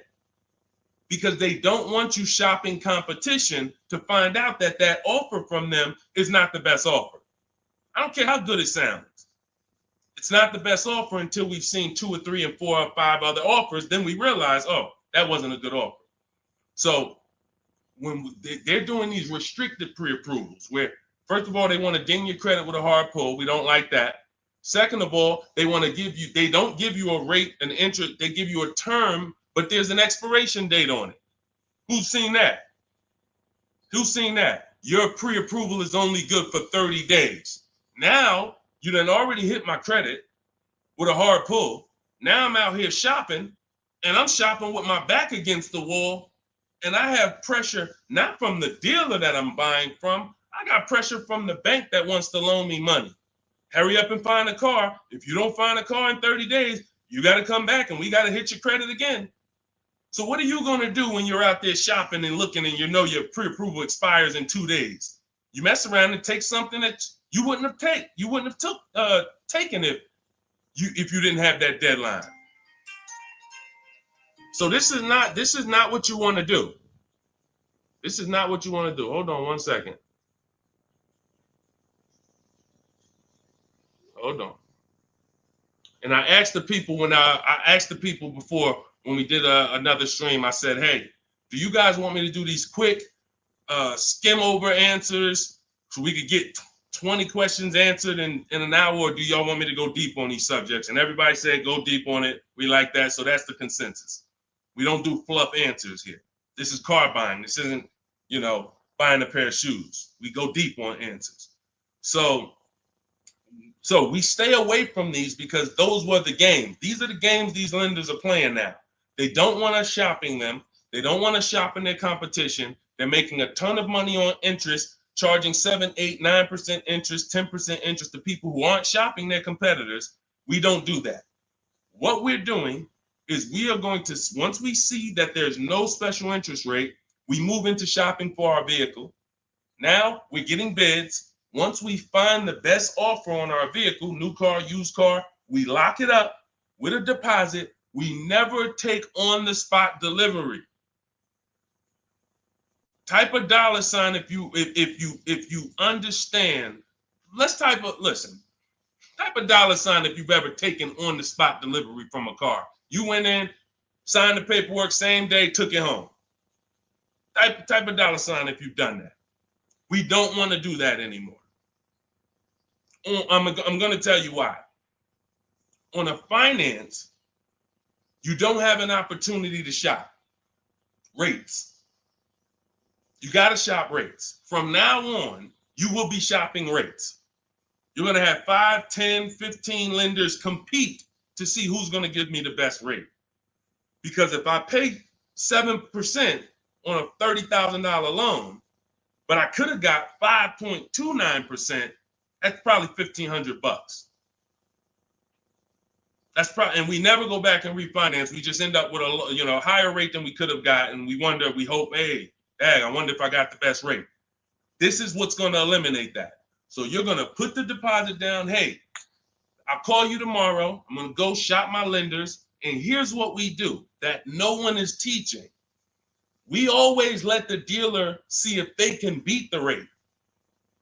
We do not only strictly go with our lenders. We don't have enough lenders to do that. If we had 20, 30, 40, 50 lenders that we were shopping, we got like, I show you how to reach out to about 5 in my book, but the dealer might have another 12, 13, 15. So we want all of these people competing. That way we guarantee we got the best rate. So what I want you doing, Angie, is I want you to not focus on one dealer's offer, one Nissan offer. No, that means nothing. You want to learn to separate your transactions. We've talked about the 3 pillars. You're going to bid each one out. And the best part about bidding is you can do it all online. You can do it all from home. 90% of what I'm telling you, 90% of how we buy cars and the people you're going to see, I'll introduce you to over the next hour. You see a lot of people who've learned from me. It's from home. That's why my entire process is called Cars from Home. The book is called Cars from Home. It's a digital book. It'll be in your inbox in 5 minutes, but you got to get there before the 30-minute timer goes down to get you 75% off. It's normally a $97 book, worth every penny. But for the next 30 minutes, if you haven't visited yet, you can get your copy for 75% off. Go to my TikTok bio, the Instagram bio. Don't miss it. You can come back to the broadcast. We'll be here. YouTube, we have a comment pin for you. On Facebook, you guys can see the link floating. Get your 75% off. That way you have all of this stuff step by step for the rest of your life. And when things update, I update the book. So that's another reason I love a digital book, because things happen, things change, new websites come out, boom, I go right in, boom, boom, update it. I don't charge you. Hey, you bought my book 18 months ago, but here's version 2. Send another $32 to, no, I want people to win. If you want to win, you're going to win with me. That's it. I'm not looking to nickel and dime people. That book should be $500, but at the end of the day, I want people to win. We want to make it accessible for everybody. Go ahead, Dolan, shoot the next one in. Skinner, good to see you, my man. Always checking in. Always good when I see you. What's going on? Let me get this book. Go ahead, Angie. Use it and win. Use it and win. All right. What's up, Yo? Good to see you. How can I get your people to help me out? I'm trying to purchase a vehicle in the next 2 weeks. We have a Shop with Deshone program. It's been out. I shop with people all around the country. So I always say, get in where you fit in. Some people are do-it-yourself people. Anyone who's a do-it-yourself person, we have the master blueprint. It's step-by-step. There's different paths. So you're not reading a book on leasing, buying new cars, used cars, high mileage driving strategy. You're not reading all of that and then trying to see what I do. There's paths. I basically have it like the warp zone. If y'all ever played Mario, if you're on a lease path, I have links in the book to keep you on the lease path. You're not reading used car stuff if you're leasing. It's going to confuse you. So, but that's do it yourself. That's the blueprint. Some people are like, okay, I want to do it with you, Deshone. Can we work together? How can? Yeah, we have that too. And we have to. So I put the information out. There's no excuse. There's no excuse for you 2 years from now being on my live and saying, hey, I'm still trying to figure out the car buying process. There's no excuse. You got a 14-year veteran here who nobody in the industry can control me because I don't work for a dealership. So I tell you everything that I do to buy cars below market value, lease cars below market value. All the people that you see, you guys know, if you've been on any of my streams, you know we share 10, 15 people an episode sometimes who are reporting their deals. So at the end of the day, you get in where you fit in. Get in where you fit in, but find a place to get in. I don't care if you watch all my free videos on social media. Now, once you get my book or you work with me, you can stop watching those videos. There's no point in you watching my videos warning people when you're inside with me and you got my blueprints. So it's just about getting where you fit in. That's all. Go ahead, Dolan. All that information was Shop with Deshone. That's all in my bio. That's all in, any of my bios too. So what are the 6 companies to sell your car to? Great question. Make notes. CarMax, Driveway, Carvana, Kelly's Blue Book Instant Cash Offer. Do not use the Kelly Blue Book algorithm site where you just put your year, make, model in, boom. Your vehicle's worth $18,000. Do not use that. That is worthless. The only thing that matters is cash offers. That's all that matters. These are people who literally, they either send an inspector to see the car, or you go to a local spot, have the car inspected, they go and they cut you a check. Like it's like that. They don't negotiate. Sometimes Kelly Blue Book will patch you into a dealer and they'll say, hey, I might be able to pay more if I see it. We don't usually fall for that. We want strictly, hey, there's no used car manager in this world in this country who can't put a number on a car sight unseen. Like literally seeing it, that car is worth about this. That's what they do all day long. Look at cars in auction, make offers, make offers, make offers. So all of this stuff can be done online. And these are the people who pay more than, see, you're not going to, once you use this process, you're getting bids. Remember that. So if you're like, hey, I'm looking for a 2019 Honda Accord, I'm going to show you how to see the entire market. Because the problem is, there's another guy at the gym, because people know me locally, a couple people know what I do, and they'll come up to me, hey, I'm looking at this car. I'm like, look, I don't do this. I don't do this. I don't care how close you are to me. Like, I don't do this anymore. But, you get the same information. We've laid out the path. But he showed me, I just saw this car, though. I was looking at it. I said, there's probably 50 of those cars within 100 miles. There's definitely 50 within 300 miles. So the whole idea, remember, you have to know the goal of the person trying to sell you something. It's to lock you in to them. They want you to think this is the only one. This is the only offer. No, there's cars are cookie cutter. If y'all ever see these new cars come off the truck, you'll understand. Oh, they sent 4 of those black ones. There's 4. These cars are cookie cutter. And all of these dealerships are competing. So when we start bidding and getting bids and we find the lowest price car in the market, we get the lowest offer on a lease, on a finance. I have all of this in my book. We do this by email. With a used car, we go on the marketplaces. We go on, it's like shopping on Amazon or BestBuy.com or Walmart. We're going to all the marketplaces for used cars, and we're just screening it down. We'll talk more about that. If somebody wants to know how we screen down used cars, feel free to ask that question. But the point I'm trying to make is, once you have found the lowest car in the market, that dealer knows they're selling that car at the lowest price in the market. So they cannot turn around and beat all of these other offers that Carvana and CarMax and all of these companies made to buy your car. They'll be out of business. You can't be the highest price. You can't pay the highest price to buy people's cars and then pay the lowest and then sell your car for the lowest price. You're just not going to make any money. So what we do is we find the person who wants to buy our car for the highest price. That's step 2 in my books, the equity assessment process. Those 6 companies that I named. We do this with leases too. We sell leases too. I've been talking about this for 3 years, and I know there's still people who like, Deshone, I didn't know you could sell a lease. If you didn't know, type a question mark. If you didn't know you could actually sell a lease and pocket cash if you have equity, type a question mark. So once we do the equity assessment, we've seen this is the company that's going to pay me the most for my old car. Now we're shopping for our new car. This is the company that's going to sell me the new car for the lowest price. 2 pillars. 2 pillars. You see what I'm saying? That's 2 pillars of our car deal. Guaranteed we paid, got the most for our car. Perfect, check. Got the least car, got the lowest car in the market based on bids, based on multiple offers. This is how it's done. And this stuff takes an app. Like, when you guys get good at this, you'll be able to do this in 90 minutes to 2 hours. 90 minutes to 2 hours. I can get any car I want below market value. I'm going to pay less than everyone else. It won't take me more than 90 minutes.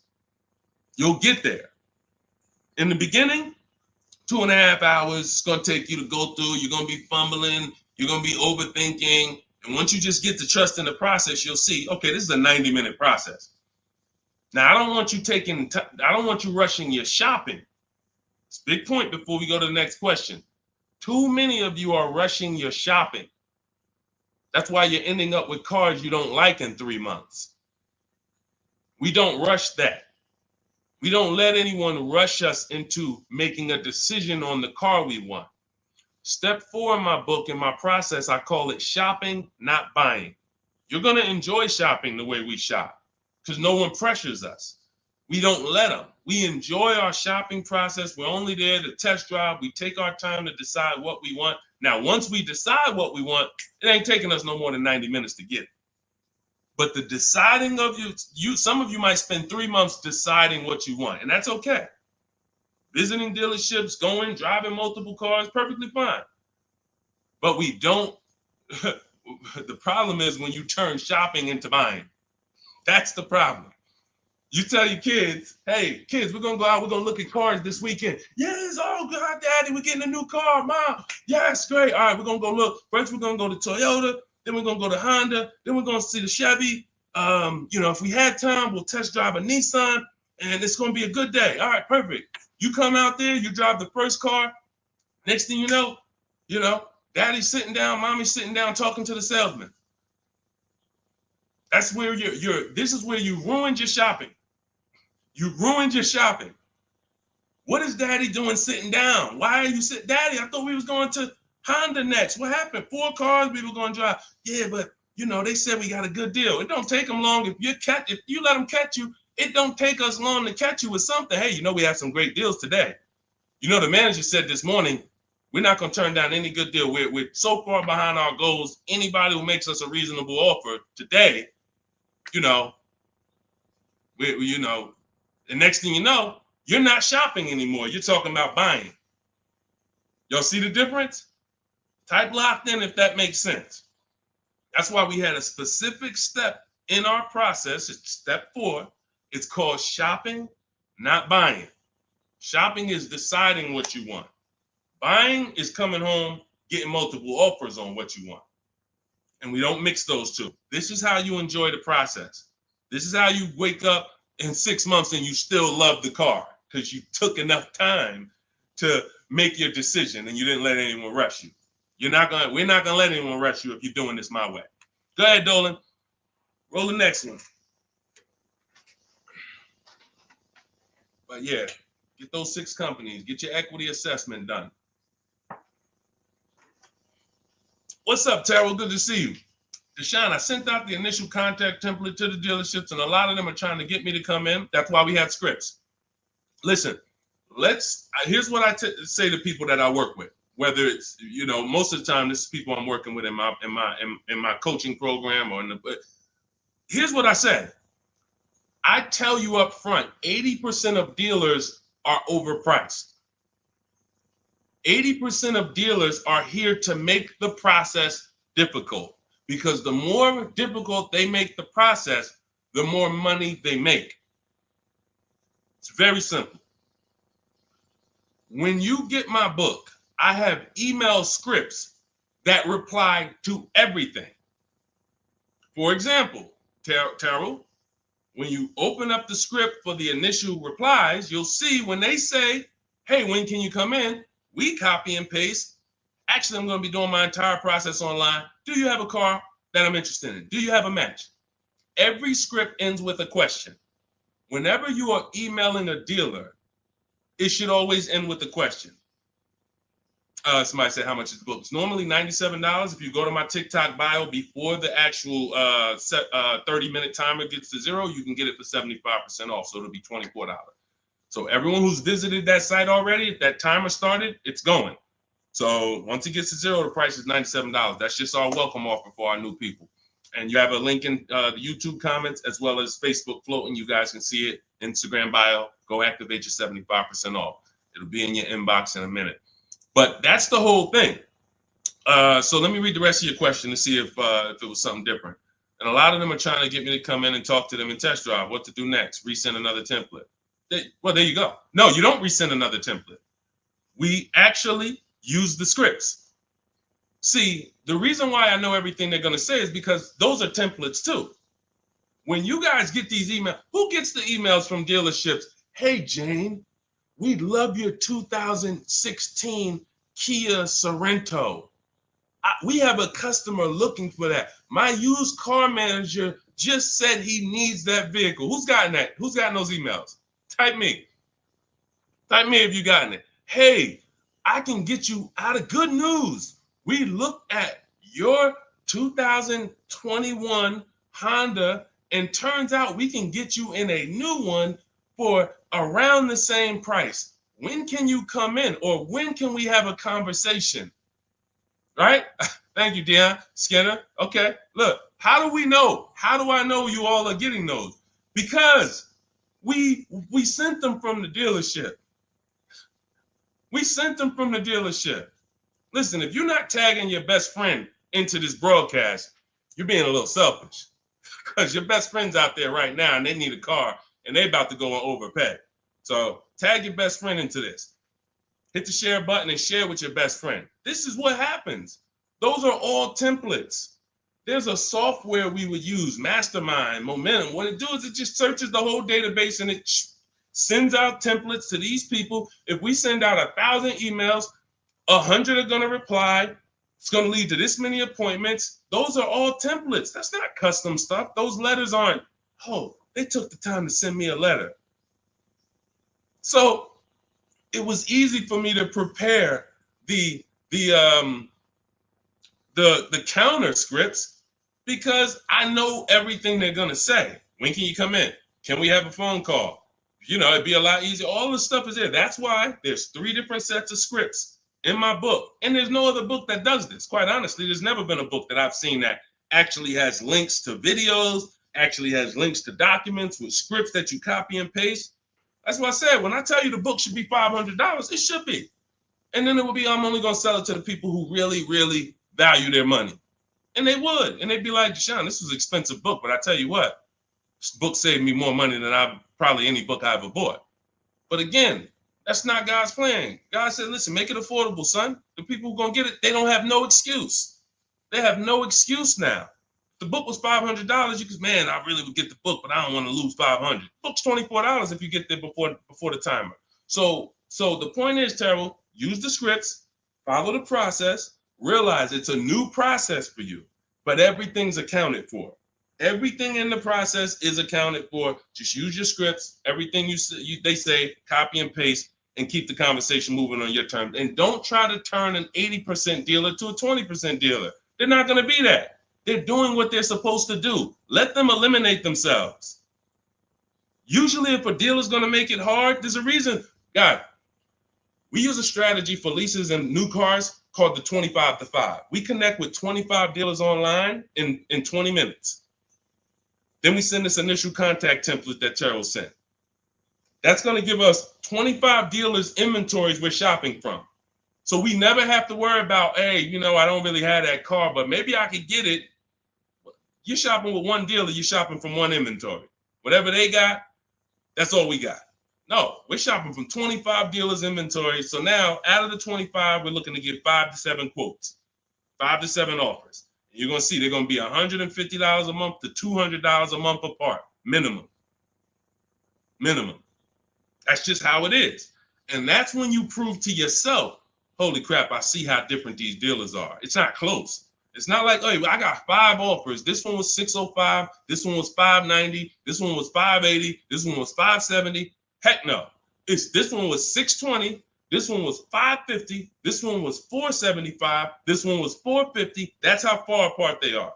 The 80% make big money, big, huge commissions. Like, it ain't like, so the 20% are the people who we want to find and do business with.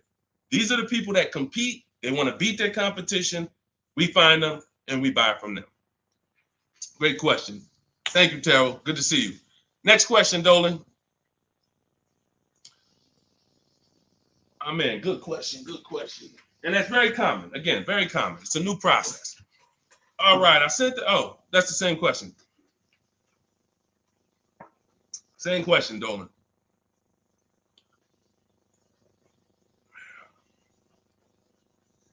What's up, Jaden? Buying my first used car this year. All right, putting $10,000 down with fair credit and a trade in worth $1,000. How do I maximize for the best car possible? First thing we want to decide is, should we be buying or leasing? This is very important. Now, I know many of you were taught on here, never lease a car.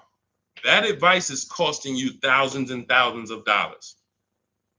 And we'll go deep on that because I can't make a statement like that without going deep on this.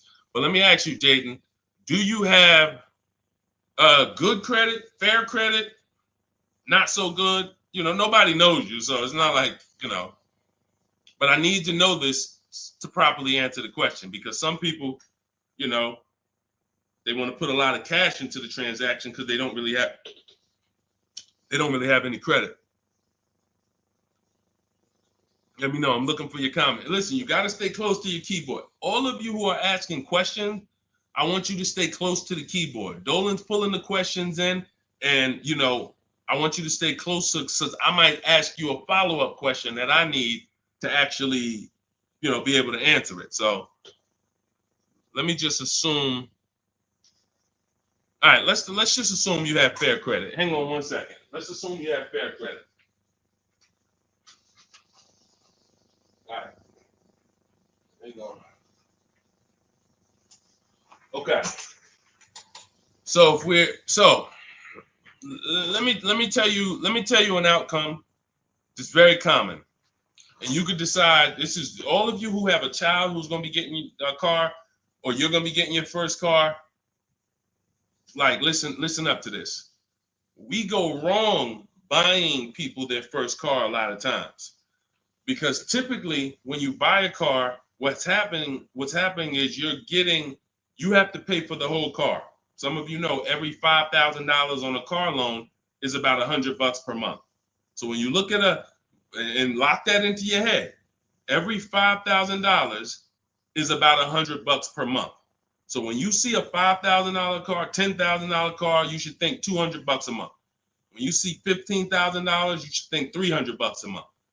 These are safe parameters for you to make sure you're not overcharged. You have to be able to understand a $50,000 car isn't going to be $500 a month to buy. It's going to start out around $1,000. So we need to know these things, because you can manipulate loans to make payments lower, and that's how you end up in a 9-year loan, because you went in saying, hey, could you get that car to 700? That car's nowhere near 700 with a good loan. 5 years, 6 years is the longest we go. I have a rule in my book called the Rule of 72 and the 10th birthday. 72 months is the max loan we take, and the car should be paid off by its 10th birthday to avoid problems. So by the time a car turns 11, car should be paid off, so that way you could actually put money to the side for maintenance.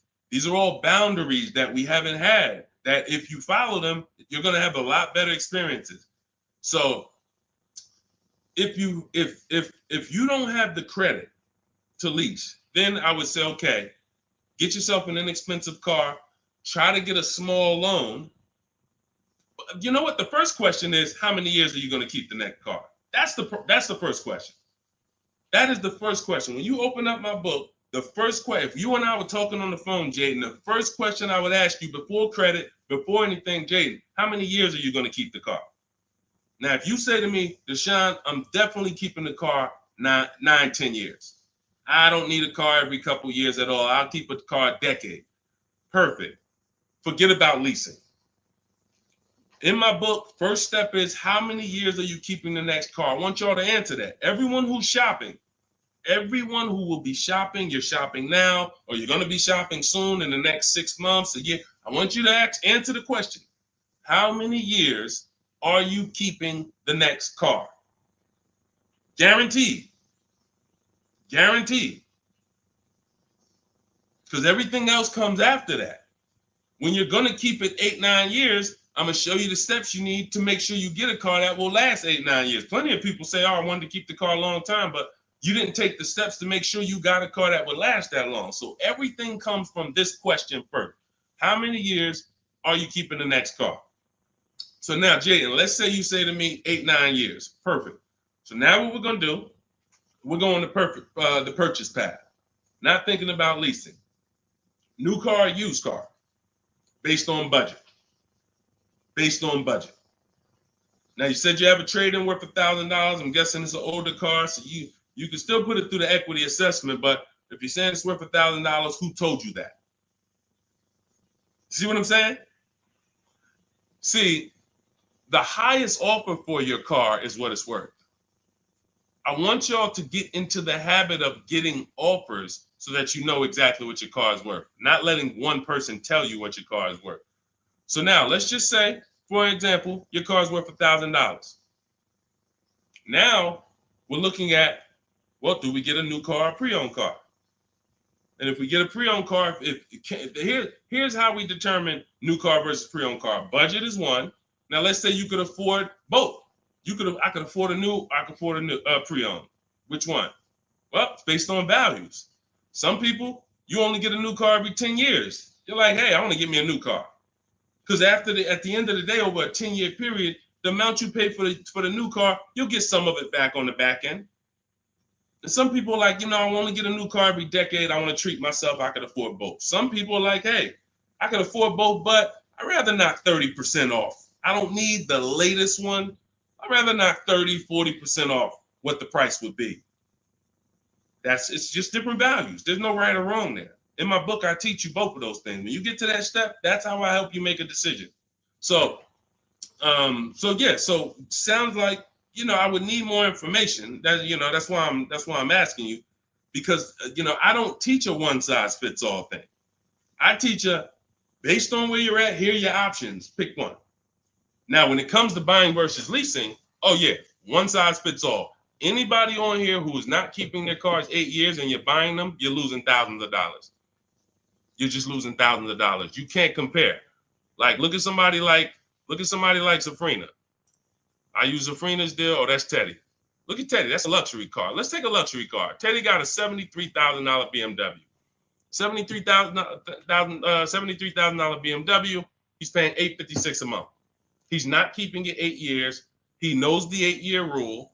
He said, okay, if I'm not keeping my cars 8 years, I'm going to shop for a below market lease. He uses our bidding system. He gets multiple offers. He said the highest offer during the process was $1,123 a month. That was his highest offer. He's paying $856. When I tell y'all, if you don't have a system to reveal the 80% dealers who are overcharging people, you're buying from one of them. You're buying from one of them. They do business. It's not like these guys are going out of business. You're buying from one of them. And you see, but Deshone, they told me this was the best deal that they could, this was their best offer. It was their best offer. It wasn't their competition 20 miles away's best offer. It wasn't that small dealer that's 45 minutes away that doesn't get the traffic that this city dealer gets, that once they see your information and they say, wait, hold on, we don't get the opportunities they get where they could just charge people and then they keep coming back. We only see, 3 people a day sometime. Boom, okay.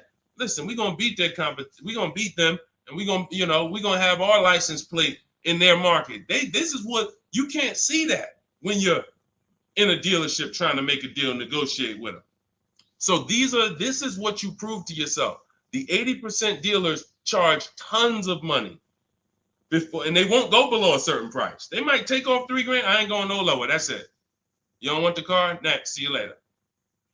Listen, sorry, I'm not selling a car for less than that. They have a minimum threshold, a maximum amount. We ain't taking less than this for our car. Their competition, they'll go 3,000 less than that. Got to get them. So now let's go back to the leasing versus buying scene. When you look at this and you look at Teddy, you can see, can you take that comment down, Dolan? Matter of fact, I got it. Look at Teddy. So $829 a month, he's paying $856. Now, $73,000 vehicle, that vehicle on a 5-year loan, every $5,000 is about $100 a month. That vehicle should cost $1,500 a month. Even if he got a huge discount, let's say he got 15 grand off. Somehow, magically, he got a ridiculous discount. Instead of 73, he pays 60. $1,200 a month, 5 years. $1,200 he's paying $856. No money down. We don't, and whenever we shop, what you're going to learn as you listen to me and you shop the way I'm telling you to shop, everything we shop is no money down. We might put money down later, but we only put money down after we guarantee we got the best deal. All right. Let me echo that. You only put money down after you guarantee you got the best deal. What does that mean? You paid the best price for the car. You found the dealer that's going to sell you the car for the lowest price. You found the bank that's going to get you the lowest money. You did this from home using online tools. If you're doing it manually, you call around. I don't care if you call around. It's harder than my way because, but you want to call around and try to get multiple offers from dealers. The point is, once you find the best offer, now we can put money down if I want to lower my payment. But what dealers try to get you to do, especially the 80% and the people you're used to dealing with, they want you to put money down to get to a payment you'll take the car for. Big difference. Hey, how much is this car? Hey, it's $1,100 a month. Yeah, I can't afford that. How much money can you put down? How much money can you put down? Man, I could probably put down like 15, but can you get me to like 700? Now you're trying to buy your deal. You're not focused on the interest rate. You're not focused on the price of the car. Is he even selling me this car lower than what I could get on the market? You're trying to buy your deal, which is why the 80% dealers, here's what the 80% dealers make tons of money doing, making you think you want. And all I want you to understand is this is simple, easy. That's hard. Once you step in, start doing this like Teddy, once you start doing this like Danielle, look, like Ansley, look, like Jen, all of these people get below market deals from home. Once you start doing it like this, you'll realize this is the easy way. At home, at work, man, I just bought a car. How you buy a car? I ain't even see you spending all this time in dealerships. Look at all these offers in my email. Look, this offer, this offer, this offer, this offer. Yep, just the one. I just locked it up, saving me $7,000. You'll never go back. You'll never go back to the old way. You have to learn cars from home. All the money is over. All the overspending happens inside dealerships, which is why we never do it. Go ahead, Dolan.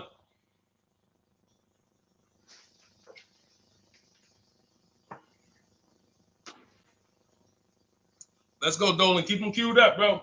Let's go. To Cali, good to see you. Should you put a down payment on a car? Well, that's just what we were just talking about. What we were just talking about was, all right, let's talk down payments on leases. First of all, you got to realize something about a lease. Whenever you put a down payment down, if the vehicle's stolen and they don't find it, or if it's totaled, you don't get the money back. I'm not a fan of putting huge money down on leases, but unless you do one thing, you assess, well, two things technically. There's only two ways to lose your down payment. Car's stolen and they don't find it, or it gets totaled. So here's what you ask yourself. How many cars have you had stolen in your life? Some of you are going to be like, man, 3. I wouldn't be putting down payments on leases. Some of you like, Deshone, I never had a car stolen. Thank God. All right. You can check. You can check. Now, second question. The vehicle you're buying, what's the chances if you get into an accident, it can get totaled? You're buying a huge Jeep. You're buying a huge S-Class Mercedes. You're buying something that's very hard to total. You're good. You're good. You're buying a Honda Civic, putting $5,000 down on it. It's not a good. You're taking big risks. Big risk. So that's how we assess leasing. But here's the thing. This is how we shop for our leases. This is all in my digital book. We shop for our leases with only first month's payment down. That's really no down payment because when you lease, you give them your first payment, then you drive off. And when so that's how you do it. So first month's payment out of pocket, 12,000 miles per year. And we put taxes and fees in the payment. That's it. That's it. We get all our offers that way. The dealer's going to give you the offer based on how you told them to give it to you. If you told them, hey, just work me a lease out, They're gonna work you out a random lease, $3 grand down, boom. When you see these commercials, these are not deals. Listen, you cannot never judge. I told y'all at the beginning of the stream, it's 3 prices you can pay for every car: market value, above market value, below market value. Those are the 3 prices. Below market price is the people who got skills. That's the stuff we're talking about here.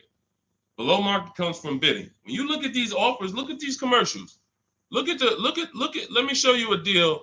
Look, Ansley just got a 2024 Infiniti QX Lux. MSRP is $58,000, $58,490 to be exact. Said I'm only paying $554 a month with my first payment down only, right under 1%. Now, some of you, if you're savvy, you've heard of the lease 1% rule. That's been around for probably 30 years.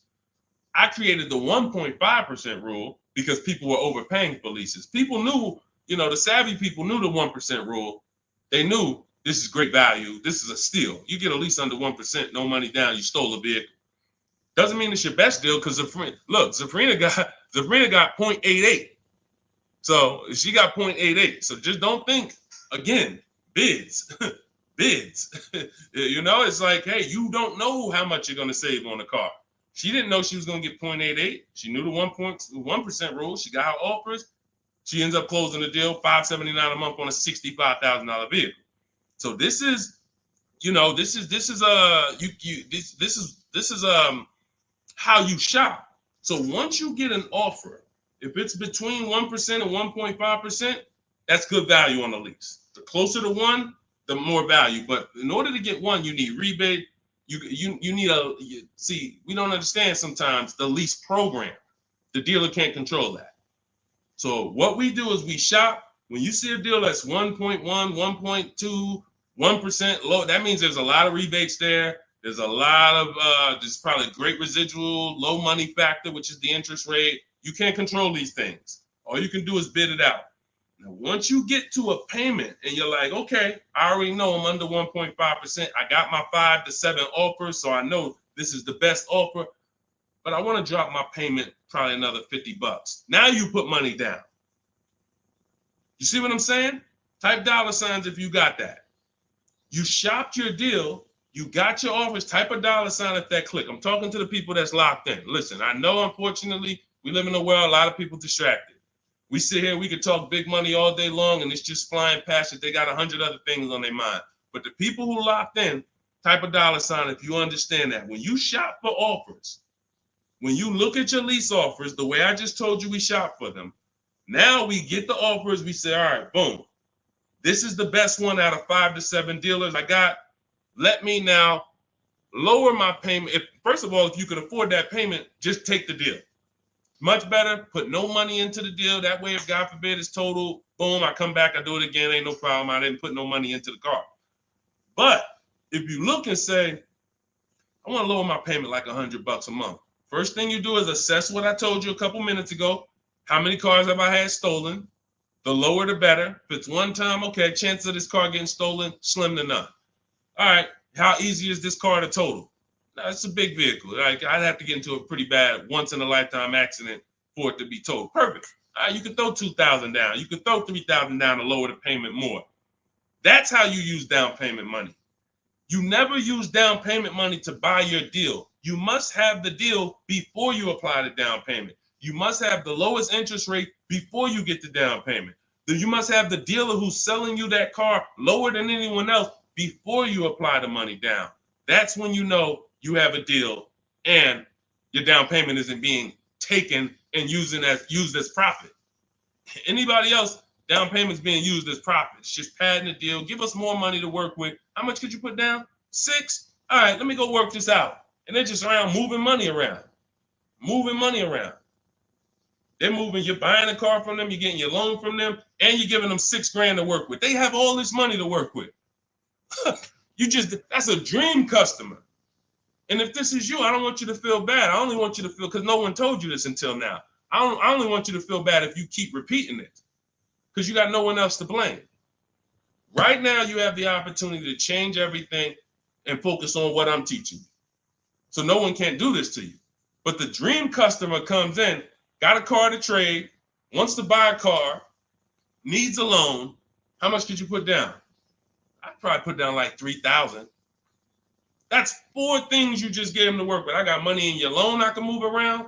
I got money in your old car that you want to sell to me, trade. All right, I could use that. Got some margin there. Then in the car you want to buy, I got some margin there. Then I got your down payment money that I got margin. I'm just about to let me manipulate a couple things and here. That's what we don't want to do. All right? That's why we separate the transactions. This stream, if you get the 3 pillars of great car deals, separating your transactions, bidding them out, this can never happen to you. None of this stuff could ever happen to you. Okay? Everything we're going over is in my new digital book. It's called Cars from Home, 7 Steps to Saving Time, Money, and Avoiding Dealerships. This teaches everything step by step, how to get below market leases, below market purchases, new cars, used cars, high mileage driving strategies. Some of you who are driving over 18,000 miles a year, you can't do some of this stuff is not, you need custom advice. See, again, I don't do one size fits all. You can't be an 18,000, 20,000, 30,000 mile a year driver and think you can actually use the same loan structures and all of that as a normal person. You're depreciating your car faster than them. So all of this is in my blueprint. It's in my new book. Get your copy for 75% off in my TikTok bio, in my Instagram bio, or we have a link in the comments for you on YouTube, and we have a floating link on Facebook for you guys. But if that timer hits 0, it's $97. And if I'm you, if I miss the 75% offer, I'm getting the book, knowing what I know. And there's people who have the book, they'll be like, hey, look, I don't care if you missed it. You need to get the book. It's $97, worth every penny. So I want you to have everything I teach. It'll be in your inbox in literally a couple minutes. It's a digital book. And as soon as you get it, you're going to see a thank you page, and it says screenshot this page. Very important, because on that page is the link to open the book. Then I email you a copy. Also on that page is the link to my support team, just in case you type your email wrong. Our system is great. We send out lots of books. It works every time. But if you mistyped your email, then you're not going to see the book. So make sure you have my support team's email. So if you don't see that book in 5-10 minutes, email my team, hey, and they'll get you the book right away. All right. Thank you, Skinner. Yeah, nobody ever broke it down like that. I'm glad. That's what I'm here for. That's what I'm here for. I only want to pay first month's payment, and that's it out of pocket. That's 90% of our people, Skinner. 90% of our people. Hold on, I'm gonna get to Hideout PA. You got the next question. Hold on. But look, 90% of our people, look, India, look, $365 a month, no money down. That's first payment only. Look, Melissa, look, got her hybrid Honda Pilot 2025, $597 a month. She made $12,000 on her equity assessment, sold her car. So $597, I'm trying to see an MSRP, almost 50 grand. So it's a 1.2% lease. Look, nothing out of pocket, first month's payment. Look, Ansley. I gotta go get the rest. I didn't hit see more to get his detail. You see, Ansley got 2 cars. He just got another BMW. Hold on. Look. Milligan. Everybody, we pretty much, look, zero is signing. Melissa. This is what we do. There's nobody who's better at this than we are.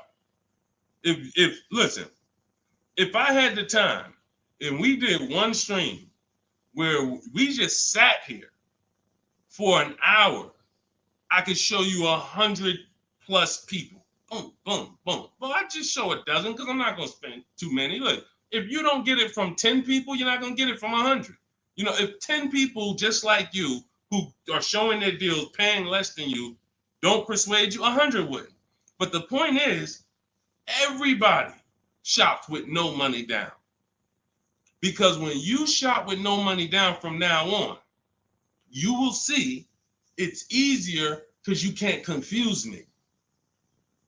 You can't confuse me when I'm shopping with no money down.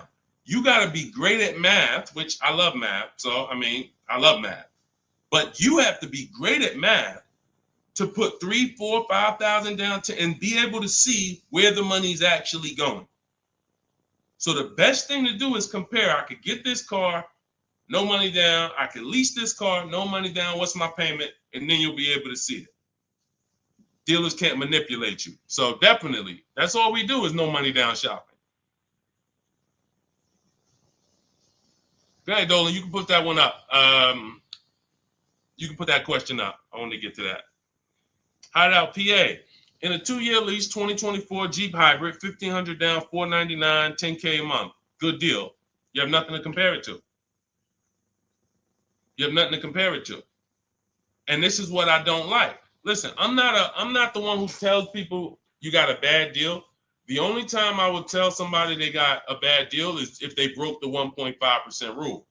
So if you take no money down and you divide your monthly payment into the MSRP, if you were over 1.5%, there's no value in leasing that vehicle. You're paying too much for a car you're giving back in a couple months. So, hold on. Sorry. Yeah. So, sorry. So, but when I look at your deal, the reason why I hate this is because you've already gotten the car and you're driving around and you don't even know you got a good deal. You're wondering if you got a good deal. That's very disempowering. It's a very disempowering position to be in. But had you gotten 4 other offers, you wouldn't have to ask me that. And what I want you to do is change that, because frankly, I would bet $1,000 that if I said to you, you think I can find that car for less than what you paid? Bet me some money. Would you bet me $1,000 that I can't find that exact same car you got for a lot less money? Would you take the bet?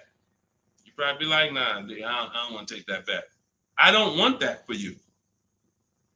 I don't want that for you. I don't want that for any of you. Driving cars, and if God forbid you see Deshone the Auto Advisor one day and you're like, and I'm like, hey, yeah, you just got the car? Okay, great. If you don't feel like, hey, listen, I got 5 offers from these dealerships, and the one I picked, they were so much less than everyone else. See, I know you use what we're talking about. I know the people I run into that use what we talk about. They come up, the first thing they're doing is saying who made them the best offer. They're saying, hey, the dealer couldn't beat the rate I got from the credit union. I know you're using what we teach. They're like, yo, I had to go 150 miles to pick it up in the next state because they made me the best offer. I know you're using what we teach. That's when I know. When you come in and ask, hey, what you think about this deal? We have nothing to compare it to. So we look at something like, let's just take an average deal. Let's take an average deal. Let's take a big money savings. Let's always use Sean for an example. Because what you're trying to do when you're not getting bids the old way is you're actually feeling for the bottom, and you're hoping, I hope this price that I paid was the bottom. Shout out to the people running the likes up on TikTok. Every time y'all hear something y'all like, just keep tapping the screen for like, spend 10 seconds just, man, you know what? This dude is going in over here. Just spend 10 seconds. Every time you hear something you like, tapping the screen. Shout out to y'all running the likes up.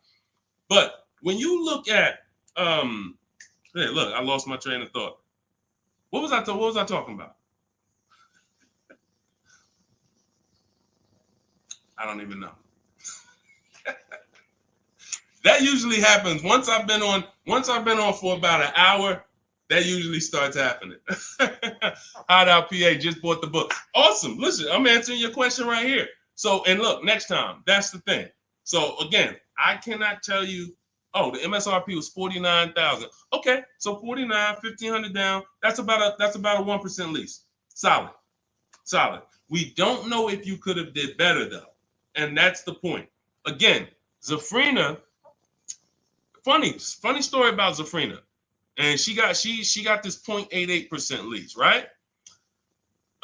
You're probably a little over 1% because you put about 1,500 down, so that $1,000 probably would have put you about maybe 1.1. Still great value, absolutely great value. great value. But Zafrina called me. She was shopping for a Jeep Grand Cherokee. She didn't call me, but we you know, she's in my program. Again, we have Shop with Deshone, Shop with, you know, blueprints. It's all up to you. However you like to learn, we provide it. So she was shopping for a Jeep Grand Cherokee, and the best offer she had was like 1.1, and it was solid. But she was coming out of a Jeep where she was under 1%. Her lease was up. She was under 1% on her old lease. And she said, the guy told me if I take the hybrid version, or the electric version, he can get me down to 1%. No, I think she was maybe 1.2 on a Jeep Grand Cherokee Limited at the time. She said if I take the hybrid version, he said I could do a 1%. He could get me to like 1%. I said, okay, if you're going to look at the hybrid, the electric version, that's an entirely different vehicle. The same dealers that you've been getting the offers from, run it past them now. That's a different lease program, different vehicle. Yeah, he might be able. Now look at this. Here's the big part. He was selling her the standard version lower than everybody else. But then he flipped her to the electric version because it had a better program. She ran the lease again, and another dealer sold that vehicle lower than everyone else. This is why this round robin system is so fun and empowering and revealing.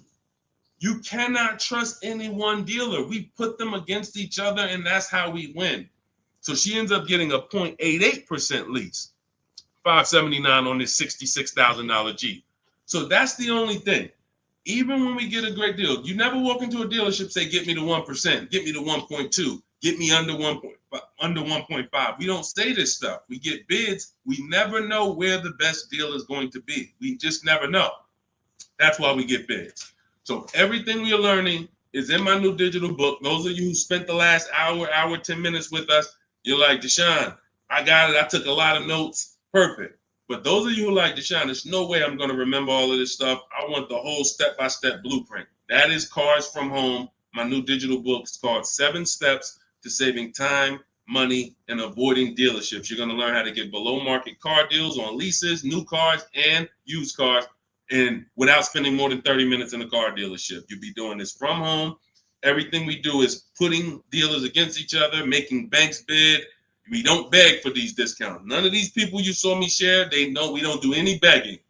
We are the prize. You are the prize. You haven't acted like it. You haven't accepted it. You haven't shopped like it. You're begging. Hey, come on, can you take off another $50? Come on, $25 a month. You're going to lose a deal over this. This is begging. You're begging someone to give them a $50,000 transaction. We don't do that. We're at home, empowered. Everything we do is in there. You have it in your inbox in literally minutes, and you can get it as long as you get there before the 30-minute timer is up. You get it for 75% off. So you won't pay the normal $97 price. You get your copy in my TikTok bio, in my Instagram bio, or you can click the link in my YouTube comment or Facebook below. So shout out to the people that's locked in. Skinner, shout out to you, Hideout PA. Shout out to the people who are like locked in. I know I can only help a small percentage of people. That's the sad part. The sad part is when I came to the internet, a bunch of smart people who studied the internet, they do this. I never sold any products on the internet. They told me, Deshone, doesn't matter how inexpensive you make it, you can't help everybody. They're not mentally gonna let you help them. I said, no, that's impossible. Nah, I said, look, no way. No, I'm gonna be so transparent. I got the industry experience. We got hundreds of testimonials. They go to all my pages. They can see their peers, people just like them, grandmothers, single mothers, all that. They said, Deshone, none of that matters. You can only help a small percentage. And they've been right. And I used to be disappointed. I really did. But now I focus on the people who are locked in. Whatever God gave me, whoever God assigned to me, I'm focused on you. That's it. So I'm here to make sure Hideout PA wins. She got the book. I'm here to make sure that Skinner wins. I'm here. Anybody who locked in, hey, Deshone got the book. You talking to me. I'm the 10%. I'm the 20%, whatever percentage it is. But the rest of you, you got to evaluate yourself because you're going into a very expensive purchase that is the second most expensive purchase you're ever going to make. And you're going in to deal with sharks. Like you really live that. Like you're really ready for that. I spend more time warning you of what the inside is like because I've been in the inside. I can go back to sell cars if I wasn't running a company to educate you guys. I can make $200,000, $300,000, $400,000 a year selling cars. This is not hard for me, but I know what it's like. I know who sits next to me. I know it's people who, when you sit down next to them, your head's coming off and you're going to leave with a smile. It's an art. It's a science to making a customer leave with a smile. We got people who pay $200 more per month than they could have got, but they leave smiling. Don't let them run into their neighbor, though, that's got the same car and got a better deal. $200 less. Wait, you got the same car? What happened? They knew something you didn't know. So that's my warning. Shout out to the people that's locked in. Get your book for 75% off. Make sure you screenshot the thank you page. The book is right on the thank you page. As soon as you pay, you can download it, add it to your inbox, and just use it and win. And make sure you email me your success stories. All right. I'll see y'all in the next stream. God bless you.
And answers. Welcome to Car Shopping Questions and Answers. We're about to go very deep to make sure that you get the answers you need when it comes to buying or leasing your next vehicle. And we want you to have below market strategies. You can't pay market value and you can't pay above market value. The goal when you are purchasing or leasing a car is to get a below market deal. That's the only deal. If you pay market value, you're paying what everyone else paid. It's not a deal. If you pay above market value, you're paying higher than what most people pay. It's definitely not a deal. The only deal is below market value. I see you, Rachel. We're gonna start off with you. I see your question on coming in on TikTok. So Dolan, we get ready to pull these questions in. As you guys start typing your questions, we're gonna have Dolan pull them into the show so you can start typing. And I want you to know that everything you're gonna learn over this next hour is out of my new digital book. It's called Cars from Home. 7 Steps to Saving Time, Money, and Avoiding Dealerships. I wrote this book. I put 14 years of industry experience in the car business, working with dealers, working inside Mercedes-Benz, inside General Motors, and I created a 7-step process for you to get below market leases, below market finance deals, below market loans, below market cash purchases, below market used cars, and I have high mileage strategies in there for those of you who drive over 15 or 18,000 miles a year. It's all in there step by step, and you can get your copy for 75% off as part of our book launch offer. You can click the link that's floating on Facebook. You can click the link below on YouTube. We have a comment pin for you, and inside my TikTok and Instagram bios, you guys have a 75% off link for 30 minutes. Once that timer goes to 0, the price does go back up to $97. It's still worth it at $97, but I'd rather you save the 75% off the total price so you have even more value. So get your copy immediately. Don't let it go down to 0 before you get your copy, all right? Let's get started, Dolan, with the first question. Start typing your questions, guys. We're going to get through as many as we can in 1 hour. And as you come in, can you hit the like button? It does matter. It does activate the algorithm. It does let these platforms know that we need more people over here so we can help them protect their money. Okay, this question came from Rachel. what's the best time to get a car? I drive a 2014 and I own and I owe $18,000. What is the best advice you can give on trading a newer vehicle? It's under 18, it's under 100,000 miles. Okay, Rachel. So one of the things that the first sense I get is I don't like you still owing that much money on a car that's 10 years old already. I have a rule that I teach. It's called the rule of 72 and the 10th birthday. That means that you never want to take a loan longer than 72 months, but you also don't want a loan on a vehicle past its 10th birthday. And I'm going to tell you why. In 14 years in the car business, I've seen tons of people have things go wrong about the 10-year mark. Now, there's nothing wrong with things going wrong because that's why you have a car, so that you can put a little money into it, maintain it, and keep it driving for as long as possible. The problem is when you have a loan on that car, now what you're doing is you're repairing the car while you're making, hold on. I had to turn the Bluetooth off. Okay, so the problem is you're repairing that car while you're making payments on it. I call these the four expenses. The four expenses for a car are what you pay for it every month, if you have a loan, what you pay for gas, what you pay to repair it, and then what you pay to maintain it. Maintaining is oil changes, brake fluid changes, tire rotations, new tires. These are, replacing brakes. These are maintaining it. Repairing it is if something breaks on the car. And it's that I call that the fourth expense. That's what most people are not ready for. And what I see is if you have a loan past the 10th year, you're getting hit with you're getting hit with all four expenses. And if you've ever seen someone who has a luxury vehicle and they hate it, they usually are buying cars that are too old and taking loans that are too long on them. Because you'll see they hate the vehicle because BMW, you got your BMW, you go drop it off, they tell you, hey, you need brakes, that's maintenance. Then, hey, your navigation system or your electric system is messing up, that's $2,000. And then, you still had to put premium gas in the car, so you could leave out of there, it costs $5,000 in 1 month. And people be like, man, I hate this car. But the car is not the problem. The problem is you took a loan on a car that was too old, and you took a loan that was too long. That's why I created the rule of 72 and the 10th birthday. No loans longer than 72 months, and then your car needs to be paid off by the 10th birthday. Now, what happens if you look at the car you want and you can't afford that payment for 6 years? That means you can't afford that car. That doesn't mean stretch the loan out to 7 years or 8 years so that you can try to afford it. Right now, we could all go and we can look at a $700,000 house. Maybe most of us can't afford the mortgage on that, but if we stretch the mortgage out to 50 years, then maybe we can afford the mortgage on it. Doesn't mean it's a good financial decision. So if you're going to finance again, Rachel, I want you to keep that in mind. When you replace your current car, if you're going into another finance, which I don't recommend if you're not keeping this next car 8 years, because you're going to be in the same position again, you should be going into a below market lease. Then if you're keeping the car long term, then go to another finance and then make sure you're not buying too much car, taking out too many loans on it, and taking out too long of a loan. Use that as an affordability index. If I can't afford this car on a 6-year payment and I can't add up, here's how you do it. You look at the car, ask yourself, how old is it? If it's 6 years old, that means I got to take a 4-year loan. If it's 5 years old, that means I got to take a 5-year loan. It can't be greater than 10. You are taking way too much risk. And you're going to end up in this position where you're looking and you're like, how do I still have a car payment? Things starting to go wrong on this car. I'm nowhere close to paying it off. What did I do wrong? That's what you did wrong. Now, if you want to avoid this altogether and say, all right, what can I do in a different structure? You would be going into a lease.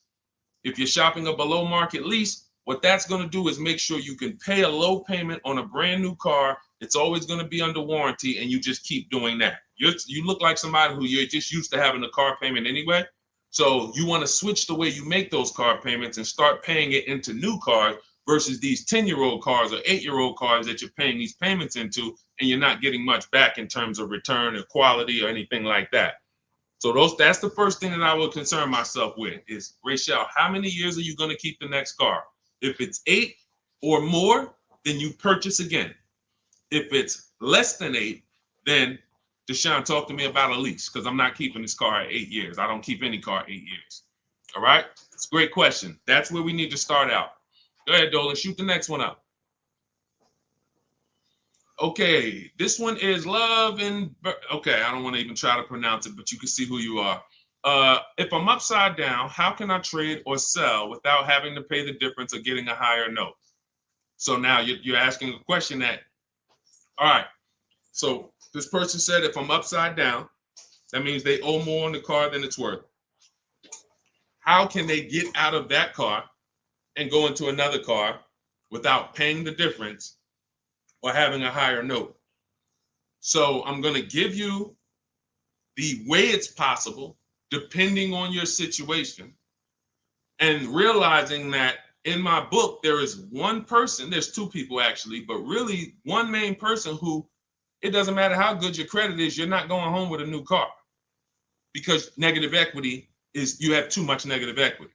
So there are cases where doesn't matter. You come in with an 800 score. I call negative equity the bad credit for people with good credit, because it's the only time when I was in the dealership, people would walk in and they would say, you know, okay, we look at a car and then we look at their current situation and the maximum amount they can pay. And then we look and say, hey, look, the bank's not going to approve this. You can't roll over 10 grand of negative equity to that $30,000 car and do no money down. So there are circumstances where you've dug yourself too deep, and the only thing that's going to do it if you don't have money is time and paying down the vehicle. So let's talk about if you're not in that situation. First thing I'm doing is I'm going to CarMax. I'm going to driveway.com. These are websites. This is because you notice what she said. If I trade or sell, that's very important, because some of you've been on the stream, you know we don't sell. I mean, we don't trade. We always sell our cars to cash buyers. You know, that come, they write big checks, they pay more than dealers. So the first thing we're going to do is visit these cash buying websites: CarMax, Driveway, Carvana, KBB Instant Cash Offer, AutoNation, and Car Gurus. That's going to give you 6 independent offers. Now, once you get those 6 offers, that's going to tell you how much negative equity you have based on your payoff. You need to call your bank and ask them, how much is my payoff? That's the amount you owe. Don't look at your statement. Call your bank, make the phone call, and find out your payoff. Now, you look at what your payoff is, and you look at what your highest offer is. If your highest offer is the same as the payoff, you're break even. If your highest offer is 20, but your payoff is 15, that means you got 5,000 of equity. If your highest offer is 10 and your payoff is 15, you got 5,000 negative equity. So now the best thing to do is what I call pay the difference. Because when you pay the difference, now you can go into your next transaction and you can do a clean transaction. Clean transaction. So whatever deal you get on your next car, it's clean. You're not bringing any baggage over. You can shop multiple offers. There's no limits. But if you can't pay the difference, now you have to do what we don't like doing, which is trade. And there's going to be a ton of people with negative equity, because a lot of people bought cars that were overpriced from 2020 to 2022. You know, we were trying to warn people to lease, to ride out the market, buy inexpensive pre-owned cars to ride out the market, or, you know, keep their current car and not shop if they didn't have to ride out the market. Some people didn't take that advice, and they went and they overpaid because they had no shopping strategy. And now they're going to be 15 grand negative equity trying to get another car. So if you can't transfer, you know, there's limits to what you can transfer. If you can do what we teach and you actually can shop the market the way we teach, you might get a deal like this. Let me show, this is Milligan's deal. She just made this deal a couple days ago. It was for Mercedes-Benz brand new EQS. It's an EQE. It was a $79,000 vehicle. Using our shop from home strategy, she never left the house to get this discount. She went from $79,000 to $51,000 on a brand new vehicle. And if you're on Instagram or if you're on YouTube, you guys can see this. So we can't share the entire versions on Facebook and on TikTok. But if you like, anybody who wants to see, okay, I want to see these things that Deshone is, you can go right to our YouTube page, Deshone the Auto Advisor. And you go right to Instagram and you'll see the actual documents. This is her deal. She's posted up $79,000, $51,000. Why is this so important? Because when the bank goes to lend on this vehicle she bought, they're lending based on the fact the MSRP is 79. So the banks will usually lend up to 20% more of the MSRP if you have good credit. So 79, the max they'll lend is another 20% of that. So let's say, $96,000 is the max they're going to lend on a $79,000 car. So let's just say you have 15,000 negative equity.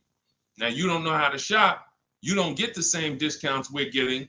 You don't have that same thing. You can't slap all of that negative equity on and your taxes and your fees because you're going to blow out the loan to value ratios. The bank's not going to approve it. But when you find a car that has specific rebate, and we don't know this, she didn't know she was going to save $25,000 off this vehicle. What is that? Almost $30,000 off this vehicle. She didn't know that. She just said, I like this vehicle. Deshone, I'm going to use these shopping strategies, same strategies you'll have in my book. It'll literally be in your inbox in minutes. Same strategies we've used to help people do this all around the country. Now, all right, I saved almost 30 grand. Now I can bring my negative equity of 15 grand over to this vehicle, bury it, and I'm okay. So it's very important. The more negative equity you have, you are targeting a vehicle, or you're trying to find a vehicle where you can get such a big discount, you can transfer that over, go from a non-quality vehicle usually to a quality vehicle, because you're already in a vehicle that's not worth what you owe. That's important to understand. You're already in a vehicle that's not worth what you owe. The key is to getting that into a vehicle you're going to enjoy, and at least a vehicle that is safe and quality, and preferably you're leasing. Because the great thing about transferring negative equity to a lease is once that lease is up in 3 years or 39 months, the negative equity is gone. When you transfer that over to a finance, another 5 or 6 year finance, you're bringing the negative equity over, stretching it out for 5 or 6 years and putting interest on top of it. That's why I don't ever recommend go from a finance negative equity deal to another finance negative equity deal, because you're usually a short-term person anyway. You should be leasing cars. So this is the strategies for getting out of negative equity. Now you can literally go into a dealer. See, watch this. That's a below market strategy for negative equity. What I just talked to you about is what the people who are actually financially wise do and think about. Now you could say, well, I'm just going to go into the dealer and say, hey, I want to get out of this car. Perfect. They'll transfer you out of that. They'll go in and say, all right, we got it. Here's your payment. We put you on a 4-year lease, or here's your payment. We got you in a 6-year, 7-year finance. But you'll never know the discount you're getting because you don't care. Your whole thing is, I don't really want to unlearn what I've been taught and programmed to do. But if you want to say, I want to make the best deal possible and I want to stop making these mistakes that's getting me into these bad deals, I've never had to come and deal with 5, 6 grand, 2 grand of negative equity. It's never happened to me. But there are people, you might be one of them, who every deal you make, it's a negative equity situation. It's a negative equity situation. That's because you haven't learned how to structure your deals correctly. And those are the things that I want you to unlearn so that you can have empowered car buying, be making deals you feel great about, posting your numbers just like Milligan did, and saying, hey, check out the deal I made. Not just check out the car I got, check out the deal that I made. Okay? So that's what you need to understand. And if you can't, and that's how you can transfer out of negative equity, whether you have 10 grand negative equity, 5, 15, those are your options. And that's how we work it. All of this, guys, is in my new digital book. If you're enjoying what you're hearing so far, could you hit the like button? Hit the like button if you're just enjoying what you're hearing so far. I see y'all are running the likes up on TikTok. I appreciate it. As y'all keep tapping the screen, every time you're like, man, you know what? This is good information. Just hit the like button, start tapping the screen. It means a lot. And again, it shows these social media platforms that they need to get more people over here. Okay? So go ahead, Dolan, shoot the next question up. Keep typing your questions, y'all. We are going to try to get through as many as we can. I see you, Patrice Darden. I see you, Mr. Living Right. I see you, Letitia Cook. Good to see everybody tapping in. What's up, Mex? I see you, Kiki. We're live on 2 TikTok channels too. We're on 2 TikTok channels today. All right, now Roby asks, what's the fastest way to sell a lease? I'm over by 18,000 in miles and have 19 payments left. Okay, here's what I'm gonna give you. I'm gonna give you, this is, now, who has a lease right now that they're pacing to go over their mileage? They're pacing to go over their mileage. Who has a lease right now? You haven't gone over yet, but you're pacing because you're not over until the end of the lease. If you tell the leasing company you're going to drive 12,000 miles per year, then they want the car back with 36,000 miles on it. If you sign for 15,000 miles per year, then they want the car back with 45,000 miles in 3 years. You do a 20,000 mile a year lease. Some of you might have not known you can do high mileage leases. We talk about that all the time. It's only a couple dollars more when you get below market deals. If you're not keeping cars 8 years, the high mileage leases are some of the best things you could be doing. It's literally pennies on the dot, cents on the dollar compared to purchasing, and we never have negative equity, and we drive as much as we want in these new cars. If you're pacing, once you bring the car back, you could do 10,000 miles your first year, 20,000 miles your second year, 8,000 miles your third year, as long as the total at the end doesn't exceed what you told them you were going to spend, then you would be fine. So you're not over your miles, you're pacing to go over your miles. So here's what I'm going to give you, Nairobi, because this is a very, very complex thing when you don't have calculators. When you don't have tools, it's complex unless you're really good at math. But what I'm going to do is I'm going to put this comment on YouTube and Facebook. Now now in my book, I have calculators that I've invented. This is actual software that people who use my books and who have worked with me since 2021 have gotten to use. These are things that I looked around the industry and I saw things that people needed to know that didn't exist. So we had to actually build them out ourselves. And so that's why when you get my digital book, you have access to like 5 different custom calculators that we made that no one else uses.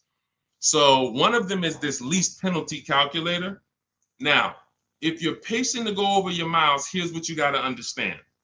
If you call a dealership, one of the biggest lies that they're going to tell you is, come on in, I'll take care of the mileage, or I'll take care of the penalties, or we'll get you out of the lease. Who's heard that before? Type me if you've heard that. Type me if you've ever spoken to a dealer, if you said, hey, I'm going over my miles, or hey, I'm thinking about, I want to get out early, and they said to you, no problem, come on in, we'll get you out of that. Don't worry about your old payments. Who's heard that? Who's heard that? Okay, type me. I told y'all, you got to stay by your keyboards when you're on these live streams. This is not, you're not watching somebody play video games where you could just be like, all right, yeah, let me just watch this person. Nah, this is active learning. This is stay by your keyboard because we dialogue with each other. All right, Latesha, I see you. Carol, yes, I see you. Harold Driver, yes, I see you. All right, so here's what happens. Those payments and that penalty that you drove over your miles, they don't get taken care of. They get rolled into your next deal. The only way lease payments disappear is if they have something called a payment waiver. And that's for loyalty in some cases. They don't say, hey, you got a Honda, you're buying a Toyota, we'll waive those old payments. They'll say, we'll take care of them. But what that means and what you need to know and what we know is that means I'm rolling them into your next car. So you're paying for that car in this new car. We don't like to make deals like that because it's baggage. It's baggage. So what we want to do is we want to find out if we're pacing to go over our mileage, does it make more sense for me to get, thank you, Tim. That's actually a good statement. Ain't nothing free. That's a good statement that a lot of people don't understand. When they say, hey, I'm throwing in these floor mats for you. Hey, I'm throwing in key protection. That means there's so much money in the deal that we have to actually, it's something called padding the deal. The finance manager and the team, they're trying to just pack. We got so much profit in this deal. We need to figure out how to allocate some of this so it's justified So when you hear them say that, oh, he threw in all this, he threw in all of this for me, that means you got a horrible deal. Sorry to tell you, but I got to give you the bad news first so that you understand. All right, it's smoke and mirrors, but I'm not gonna make these mistakes again. You have a whole billion-dollar industry that is really hell-bent on keeping you shopping the same way you've been shopping, because it keeps them on the Fortune 500 list. It keeps them publicly trading at a good profit. But our people and the people who listen to us, those of you who locked in, you're gonna be the ones that everybody else buying up here, but we buying down here. So let's get back to this point. So you want to see if I'm pacing to go over my mileage, does it make more sense for me to replace the car now? In which case, my payments would be due. If I stop my lease 3 months early, and in Nairobi's case, she has 19 payments left. If she was to go and stop her lease now, those 19 payments get billed out immediately. So if she walks into a dealer and says, hey, get me out of this car, they're going to try to either see, can they buy it, or do we make the payments and roll them over? What happens most of the time, and it's usually a better situation, guys, is you would use that lease penalty calculator, you put in how many miles you're driving per month, and it's going to tell you, if you go all the way to the end, this is how much your mileage penalty would be. I had somebody who I work with use that calculator. He found out the mileage penalty would be a little over $2,000. But if he got out now, his payment and mileage penalty would be $5,000. See, first thing we want to do when we find out we're going over mileage is, let me try to get out of this car. Oh, you don't realize that that's a bigger penalty you're paying, breaking the lease early, versus go to mileage, and then you find yourself a below market deal. You get yourself a deal like this. Get yourself a deal like this, because I told you I'm gonna be showing a lot more people. We had so many people get cars over the last couple of days. We gonna be showing these people. Look, this is Melissa. Melissa got a 2025 Honda Pilot EXL. She got a 15,000 mile a year lease. And oh man, I didn't even when I screenshot her, hold on. When I screenshot her deal, I didn't open it up with all the details that she shared. So hold on, stay with me, because y'all got to see this. She got a 1.27 lease. And if she would have let's say she was in a situation where she had a $2,000 mileage penalty, it would be simple for her to just literally roll that mileage penalty over here on top of her 1.2% lease. So this was her full deal right here. It says 15,000 miles per year, $597 a month. And look, she sold her old car because she was used to financing. This is the perfect example of someone who was taught never lease, never lease. She paid all this money to finance these cars. She had a 2018 Kia Sorento, and she would normally go in, trade that car in, and then use whatever equity she had, 5,000, 7,000, 8,000, as a down payment towards her next finance. And she just kept doing it over and over and over again, paying high payments, losing her equity. So she discovers me. She finds out she's not keeping cars 8 years. She's like, all right, if I'm not keeping cars 8 years, I'm not breaking Deshone's 8-year rule. I'm going to shop for a lease. So now she shops for her lease. She gets the same car she would have gotten and paid tons of money for, $800-900 a month for, because she was financing it. But now she actually she financed, she gets her new lease, $597 a month. And look, she did her offers, the 6 offers I told y'all to do, 10 minutes ago, $12,000 in equity. So she goes in, she gets the new car, no money down, $597, drives off in a brand new $50,000 vehicle. Then she gets a check and she puts it in her bank for $12,000. It's the way the money moves. If you understand what I'm saying, if you're starting to, even if you don't get it all, if you're starting to understand type of dollar sign, it's the way the money moves. This is already a woman who likes driving newer cars. It's obvious. She has a 2018. She's going to upgrade it.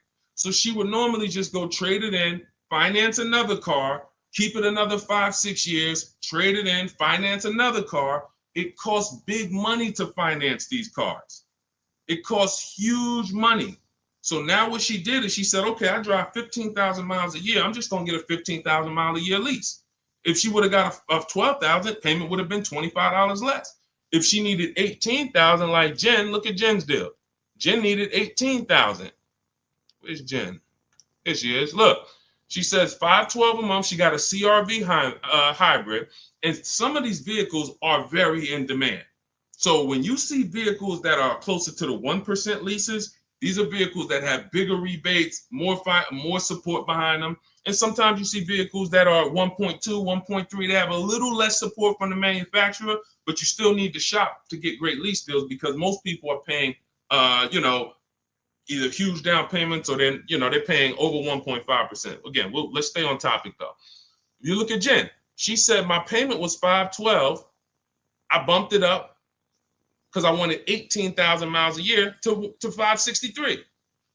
Look, she shopped the payment. She shopped her deal from home the way we teach. She got 25 dealers to get involved online, never talked to them, got bids, used my email scripts, and she said, okay, my best deal for 12,000 miles is $512 a month. All right, now bump me up to 18,000.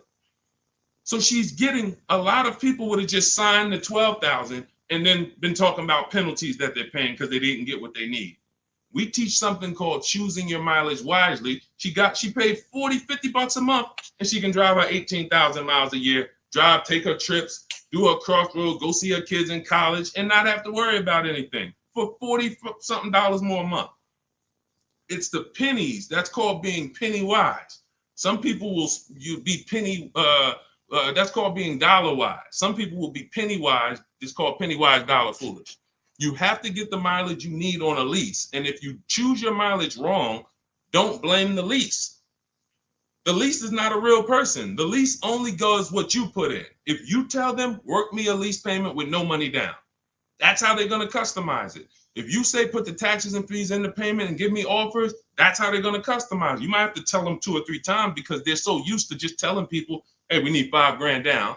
So you might have to tell them that, but the lease is based on you. If you say, hey, I need 25,000 miles a year to drive, that's what they're going to quote you. That's what they're going to customize. So we always shop with 12 and then we adjust our mileage later. But that's what you need to see, Nairobi. So you're going to see, use that calculator I put the link for. It'll tell you whether it makes sense to get out now, later, or at the end. But the last thing I want you to compare that to is the equity assessment. I want you to go to CarMax, go to Driveway, go to Carvana, go to KBB Instant Cash Offer, go to Driveway, go to AutoNation, go to Car Gurus, get those 6 cash offers because you may be able to sell your car. And in which case, if you sell your car, all is forgiven. If you sell your car, there's no penalties, there's no nothing because you're actually transferring the title and the buyer is paying the company off. So do that equity assessment.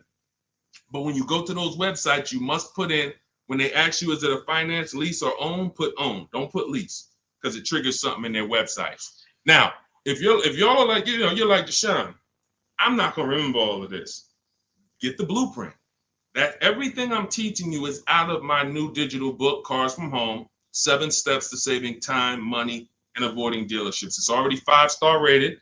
Shout out to the people on Goodreads who have reviewed it. We're at a 4.9 rating. We got 4.9 overall, 58 ratings, 40 written reviews. Shout out to everybody who's came and told their story about this book since we launched it a few months ago. And you can go and see what the public is saying about it. This ship has sailed. You can get your copy for 75% off for the next 30 minutes. If you visited the website in my TikTok bio and my Instagram bio, once that gets to 0, there's a countdown, 30 minutes. Once it gets to 0, the price of the book goes back up to $97. It's still worth every dime, but I'd rather you pay $24 instead of $97. So on Instagram, TikTok, your 75% off is in my TikTok bio, in my Instagram bio. Get it before the countdown expires and you'll have the blueprint. On Facebook and YouTube, we have a link in the comments for you pinned for you to get your copy for 75% off for 30 minutes only. Again, if you're like Deshone, this is good, but there's no way I'm going to remember all of this. You can watch the replays, get it however you want it. Our system is step-by-step, and it doesn't involve talking. Everything we do is online tools. Okay, go ahead, Dolan. Let me take a sip of water. Next question. And you can buy more miles on the lease. That's a good point. A lot of people don't know that though, Tim. They really don't. You know, they might have signed a bad lease or heard somebody sign a bad lease, and then, you know, usually what signing a bad lease is overpaying for it or not getting the mileage you need, or both. You get them. I've had people who know they're not going to drive 10,000 miles a year, but because it's $40 a month less, or because they don't know, just pay $40 more and get what you need. They'll just take the 10,000. It's a horrible decision, and it leads to a terrible lease experience. All right, this is Teneros. How much should I put down as a down payment? It's a great question.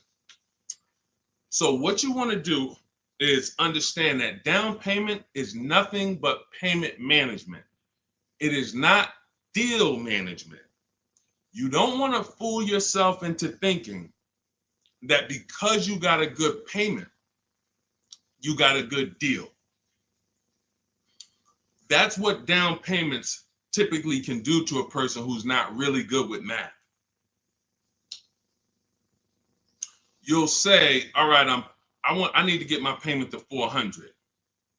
Now you're looking at a car you like, and you're like, I need to get my payment to 400. Now they tell you, okay, well, you end up putting $10,000 down and your payment's 400, and you think, okay, I got a deal. I'm at my payment. You didn't. You are doing one of the cardinal sins that we don't do here at Cars from Home. You're mixing transactions together. What does that mean? Almost everybody who's financially savvy when it comes to cars is going to separate their loan from the purchase price of the car. These two things are unrelated. You shop for the price of the car separate from the monthly payments. Because when you separate, you realize one thing. When most people are giving car dealers 3 transactions and not realizing it, they're buying a car from them. That's one transaction. They're giving their loan to them, or they're letting the dealer get them a loan. That's another transaction. And then they're trading in their car to them. That's a third transaction. So a person looks at it as one. I just made a deal with a dealership. No, you just actually did 3 transactions in one. And what happens, the reason why that's so bad is because you can't bid any of them out. In order to make sure you got a great deal, you need a great deal on each of those 3. The car you need to replace, you need to get the most money for that. The most money comes from bidding it out on the market with the strategies I just said 5 minutes ago with the companies that I just named, the equity assessment process. That's bidding that out. Now, we bid out our loans. Who's going to give us our loan? Who's going to give us the best interest rate? There's plenty of banks that want to compete for our interest rate. Plenty of banks that they don't even sell cars. That should be a clue to you guys of how much money is really in cars, because there's companies who don't sell cars. All they want to do is loan you money to buy a car. That means there's a lot of money in the loan business. So we bid that out. And there's a way we use a strategy. When you get my digital book, you get something called the Bank Bidding War Blueprint. This is how we make banks and credit unions bid for our credit, bid for our loan. We have 20, 30 people bid without affecting our credit negatively. There's a specific way that credit bureaus allow you to do this. It's called rate shopping, where it's within a certain window. But if you're getting pre-approvals with hard credit pulls and then you're going out shopping, you're not going to be able to do this, because you're going to get a hard credit pull here. Then a month later, you go find your car. That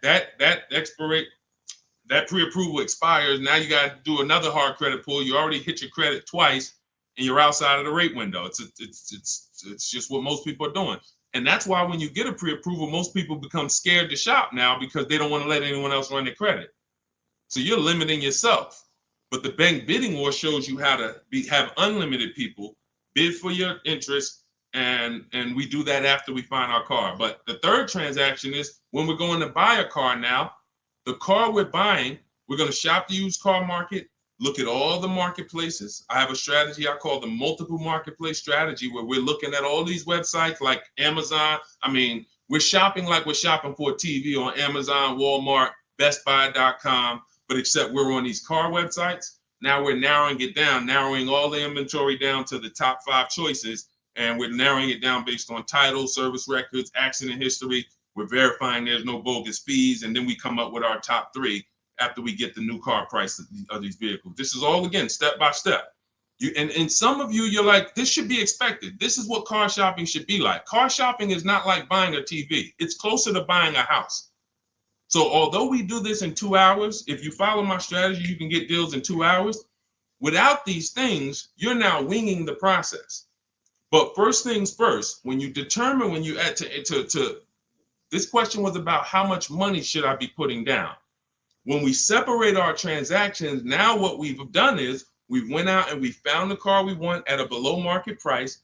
Now we go to our lenders and we start the bidding process and we say, okay, who's going to give me the best interest rate? And whoever gets me the best interest rate, now I put it together with the car that I have on hold. And I say, okay, what's my car payment now? And they may say, okay, well, if you finance the whole thing, your car payment's, $580. Now you might say, okay, I think I want to be at like $499. How much do I need down? Well, about $3,000. Okay, perfect. That's between you and the lender. It's not between you and the dealer. You're not, see, in that case, now you have the best price on the car waiting for you because you got bids on that. You got the best loan because you got bids on it. And now your down payment is actually going off the principal of the car, not it's going to pad the deal and the profit from the dealer. If you got that, type $sign. If you got that on TikTok, just start double tapping the screen, running the like sign. That is why it's important. We call that the 3 pillars of great car deals. You'll have to see these 3 pillars separately. Who I sell my car to, I'm bidding that out. Who I get my loan from, bidding that out. Who I buy my car from, bidding that out. And that allows you to sit at your computer and make all the money on your car deal and have these deals that, all of these people are making these deals at home. Look, this is India. She said she started using my strategies last year, but she shopped the market at the time. She was shopping for a Toyota Corolla, and she did not like the offers at the time. That's the benefit of starting these strategies way before you need a car. Look, we got people who get cars in 3-4 days, but when you have time, you can shop the market. She didn't like how the offers looked, and she waited. She said the best of all my offers were over 1.5% with no money, with no one budging on my counter offers.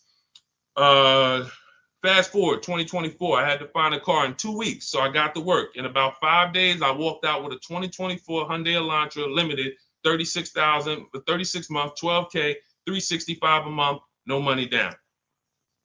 Boom, $365 a month, no money down. The MSRP was $28,725, making it a 1.27 deal. People would kill right now to be able to buy a car, drive a brand new, dependable car, fully warranted car, shop from home, never had to be stressed out in a dealership, begging for discounts. She's sitting at home and she drives off at $365 a month, brand new car, no money down. This is what it's about, people. It's about learning the strategy so that you keep the most money in your household. Okay? Everything I'm teaching you, everything India used is in my new digital book, Cars from Home, 7 Steps to Saving Time, Money, and Avoiding Dealerships. You can get your copy as part of our launch offer for 75% off in my TikTok bio or in my Instagram bio, but it's only for 30 minutes. After 30 minutes, the price goes back up to the $97 price, which is still great. If you missed it, and you're like, Deshone, I missed it, but I need these strategies. Listen, it's $70-something more.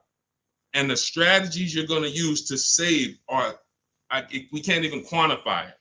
We showed you earlier, somebody saved 25 grand off their price, almost 30 grand off her Mercedes. You've seen discounts of 6,000-7,000. You've seen ridiculous pay. It doesn't matter. The value you're going to get far outweighs the cost. And here's one thing. Financially wise people look at value. Financially foolish people look at cost. Let that sink in. Okay, those of you on YouTube and Facebook, I have a comment below for you. We have a comment pinned. You can hit the link below. You'll see the 75% off. Now, make sure when you get your book at the 75% off, if you get there before the 30 minutes is up, make sure as soon as you purchase, it says screenshot the thank you page. You'll see I put on that page, your book is below. You can click it to open it immediately, save it to your phone, save it to your computer, and I also email you a copy. But I want you to screenshot that page so you can have my support team's email. Every now and then we get people that typing so fast, you actually type your email in wrong. and then you didn't save the book right there on the thank you page. So now, how am I getting my book? You got the support team email. They're 7 days a week. Email, hey, I think I might have typed something wrong. I don't see my book. It's not in my spam folder. Get my team so we can get you the book immediately. So you can have these strategies, protect your family's money, shop with confidence, enjoy car shopping. I enjoy shopping. These people are like, enjoy. Look at what Adina said. Look at what Adina said at the end. She said, thanks to Sean. Hold on. Thanks to Sean for making the car buying process easy. And I want to upload this because it got cut off too. So I'm going to upload this.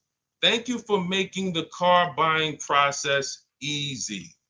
I want you enjoying car shopping. You're about to spend a ton of money. Why should you dread? Look what she said. Last sentence. If you're on Instagram or if you're on YouTube, you can see it. So, all right, Dolan, next question. Let's fly through a couple more. We still got some more time. Come on, y'all, keep typing. Lalia, yes, we send emails out all the time. In fact, everyone who had the book, I literally sent a new copy out to everybody on our list. It was like 9,000 people, maybe a month ago.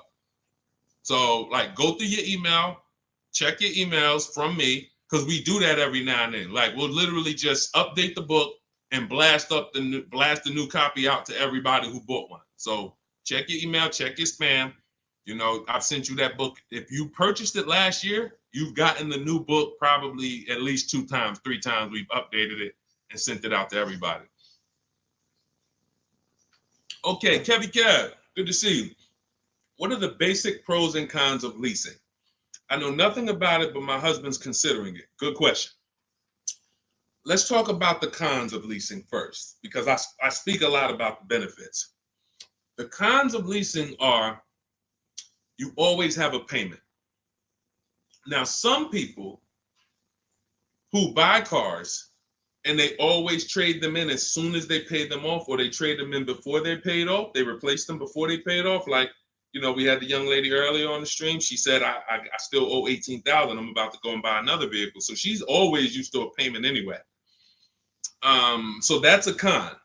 You're always going to have a payment. Another con is you can't beat the car up and not realize the losses. Now, let me be clear on this. People think when they own a car, they can do anything they want to it and not realize the losses. But I want to be clear. If you follow me, let's say a person buys a car, you own it, you put a lift on it, a big exhaust system, one of the big, the joint is loud. You customize that car. Did you raise the value or lower the value of the car? Type it in. Did you raise the value or lower the car? If a person does all of that stuff, customizes the car, did they raise the value or lower it? Thank you, Cam Newton. Lowered it. So let's say a person was going to sell a car, and somebody looked at it and said, hey, how much is you going to pay? You know, they're going to pay $20,000 to buy your car.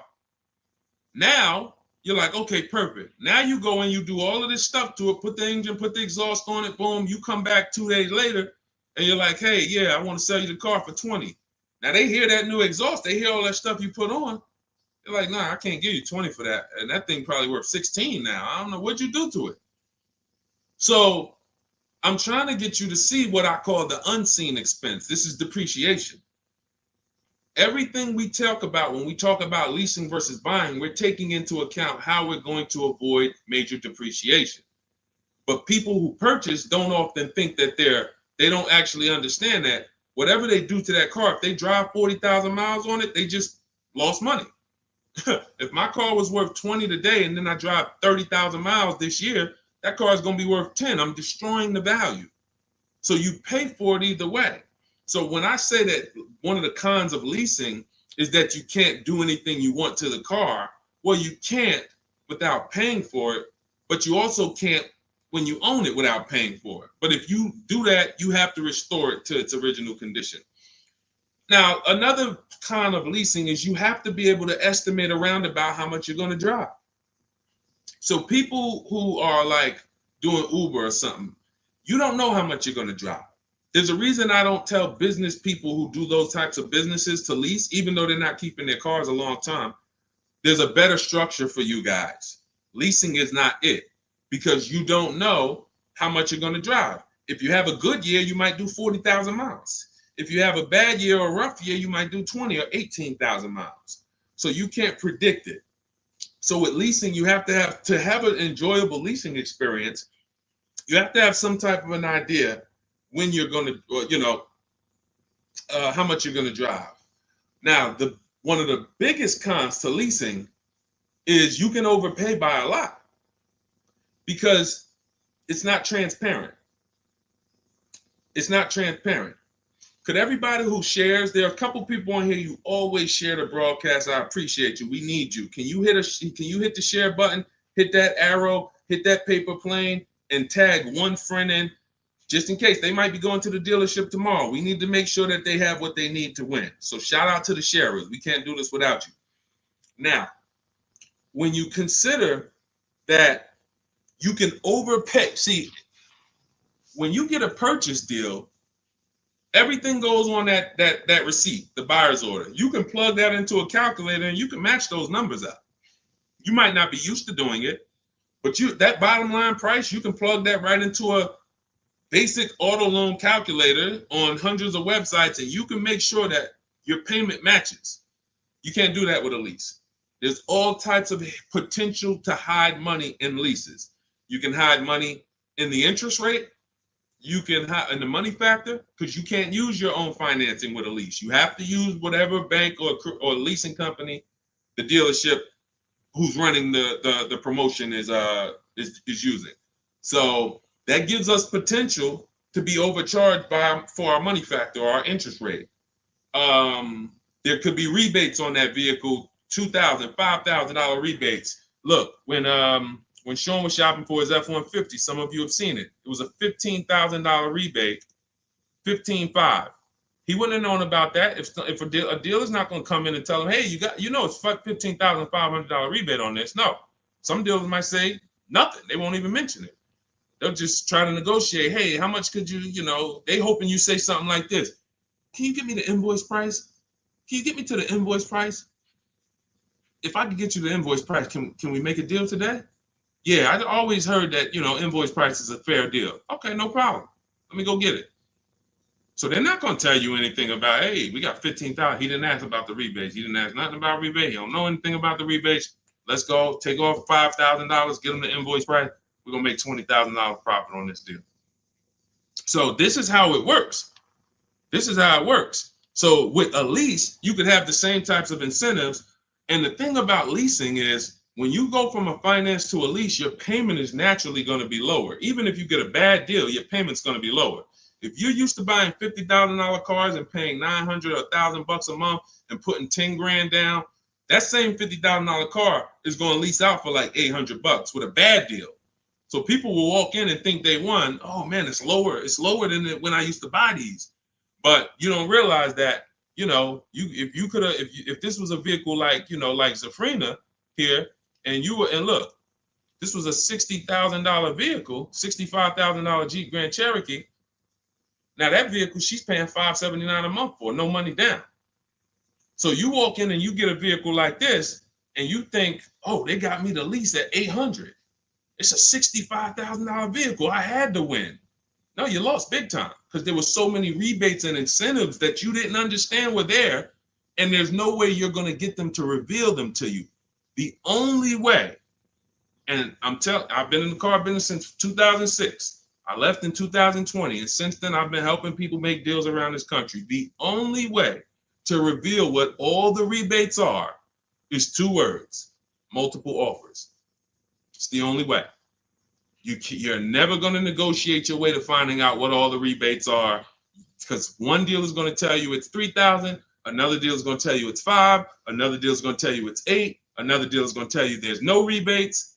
That's why when we sit back and we get multiple offers from home using the strategies in my digital book that you'll have access to immediately. Those of you who got your book, I see a lot of you saying, got the book. All of this stuff is scripted out for you. Now, you could do it manually, too. You want to call around the dealerships, ask for the sales manager, ask for a manager, try to bypass salesmen, because salesmen are trained to distract and waste time and make it hard, especially by phone. So if you want to try to do it manually, we must get 5 offers. New cars, leases, you must get 5 offers from 5 different dealers because that's how different the offers are going to be. They're going to be major different, not close, major. I always say if your offers aren't $150 to $200 a month apart, then you didn't shop correctly. Okay, go ahead, Doe. Let's shoot the next question up. That's it, Kevy Kev. That's the pros and cons. Oh, let me hit on the pros. Hold on. Let me try to sum up the pros of leasing before we wrap this question up. Pros of leasing are when you get below market leases, you're driving new cars, warranty cars, always under warranty in most cases. Something breaks, you call a dealership. Hey, this broke. Come on in, we'll fix it. You're under warranty. When you get below market leases, you're driving new cars for cents on the dollar. You're driving new cars and you're paying less than what people are paying to buy, lots less of what people are paying to buy them new, and you're paying less than what people are paying to buy them pre-owned. Some of you've seen me do that scenario where I compare a new lease, below market lease, to a pre-owned version of that same car. Take that $65,000 vehicle that Zafrina got, $597 a month. If she found one for, $30,000, half price, let's just pretend, and this is to illustrate to you how drastic the difference between below market leases are and buying. It's not even close. It's nowhere near close. If she found a half price version of that vehicle, which won't exist, let's just say we made one up and just put it right here, half price. So that's $32,000 plus tax. She's around $35,000. Some of you know every $5,000 on a car payment is about how much per month. I mean, when you look at a car, every $5,000 on a loan is about how much per month. I told y'all, stay by the keyboard. We got to be quick here. This is active learning. You don't want to be distracted. You want to be locked in, active learning. Every $5,000 on a loan is about how much per month. Shout out to y'all running the likes up on TikTok too. Every time you double tap the screen, y'all just, yes, thank you, Cam New. See, I love the people that are locked in. I see you, Brenda, $100 a month. Yeah. Now, so we got $100 for every 5,000. So that means when you look at a $10,000 car, first thing in your mind should be that's $200 a month, 5-year loan. When you look at a $20,000 car, first thing in your mind, that's $400 a month, 5-year loan. When you look at a used car version, let's say she gets it for half off, $32,000 plus tax, she's around $35,000. What's that payment? $700 a month, 5-year loan. So when I tell you that when we're driving below market leases, we're paying less than what people are paying for pre-owned versions. I just took really on a $65,000 car, a decent pre-owned version will probably be 30% off, maybe 40% off. Then you're going higher. If you don't know how to get good deals, you're going to take one with high mileage. It's going to be old. So it's more realistic to find a $65,000 car, 3 or 4 years old for, let's say 35, let's say 40, really closer to 40 if it's 65 new. So now you're talking about $800 a month. So a person like Zafrina, she's driving, she knows how to get below market leases. She's driving a brand new $65,000 fully warranted version, not tying up her money in that vehicle. She's paying $597 a month, which is hundreds a month less than what a used car person is paying, and like $500-$600 it's less than what a new car person is paying. So it's no comparison. So when I tell you the only people who should be purchasing, you're like, Deshone, why do people purchase then? If getting great lease deals is so cheap, why do people purchase? Well, one, everyone doesn't know how to get below market leases. So they'll look at commercials and they'll think, oh, well, this says I got to give them $5,000 down plus tax and all that. That's not deals. That's above market value or market value. We don't pay those prices. And second is, people who buy long-term don't care about those short-term benefits. I want to ask a question. Who on here has a vehicle in their driveway right now that you've had for at least 8 years? I want you to type how many years you've had it. Let me know how many. I see you, Sharon. Congratulations. Use it and win. Let everyone who has a car outside in your driveway that you've had more than 8 years, I want you to type how many years old it is. 8, 10, 15. Okay, Harold, he has one for 9 years outside. Sugar Lump, 19 years. Mr. Living Right, 8 years. Perfect. Dwayne Perkins, I see you, 22 years. Look, Julia Murray, 16 years. Look, Brenda, 8 years. Now watch this. Ralph, I see you, 10 years. 8 years or more is when we buy. These people won. So you heard me just spend the last 10 minutes, 15 minutes talking about pros and cons of leasing, benefits of leasing. But these people are the real financial winners in the long run, because the longer you keep a car, the less it costs you. I'm not a fan of people leasing who have the discipline to keep a car for 10, 15 years, 12 years. I would never tell people lease who's doing that. I'm trying to get the people who say, it's no way I'm keeping a car near that long. I've never done it. I don't enjoy it. I'm not going to do it. You are the people who should not be buying. Because the great thing about having a car 8 years is you'll see something. This is the depreciation cycle. This is how owners lose money on their leases, on their cars. When you purchase your car, one day when you buy it, it's worth this. 5 years down the line, it's worth this. 10 years down, 10 years, but here's the thing. After about 8 years, 7, 8 years, now the depreciation starts to level out. You're not losing that much money in depreciation anymore. Your car today, all of you who just typed, whatever your car is worth today, most likely it's going to be worth that next year too. If your car is worth $5,000 today, a year from now, it's going to be worth about $5,000. You beat depreciation. That's when it makes sense to purchase, when you have those values.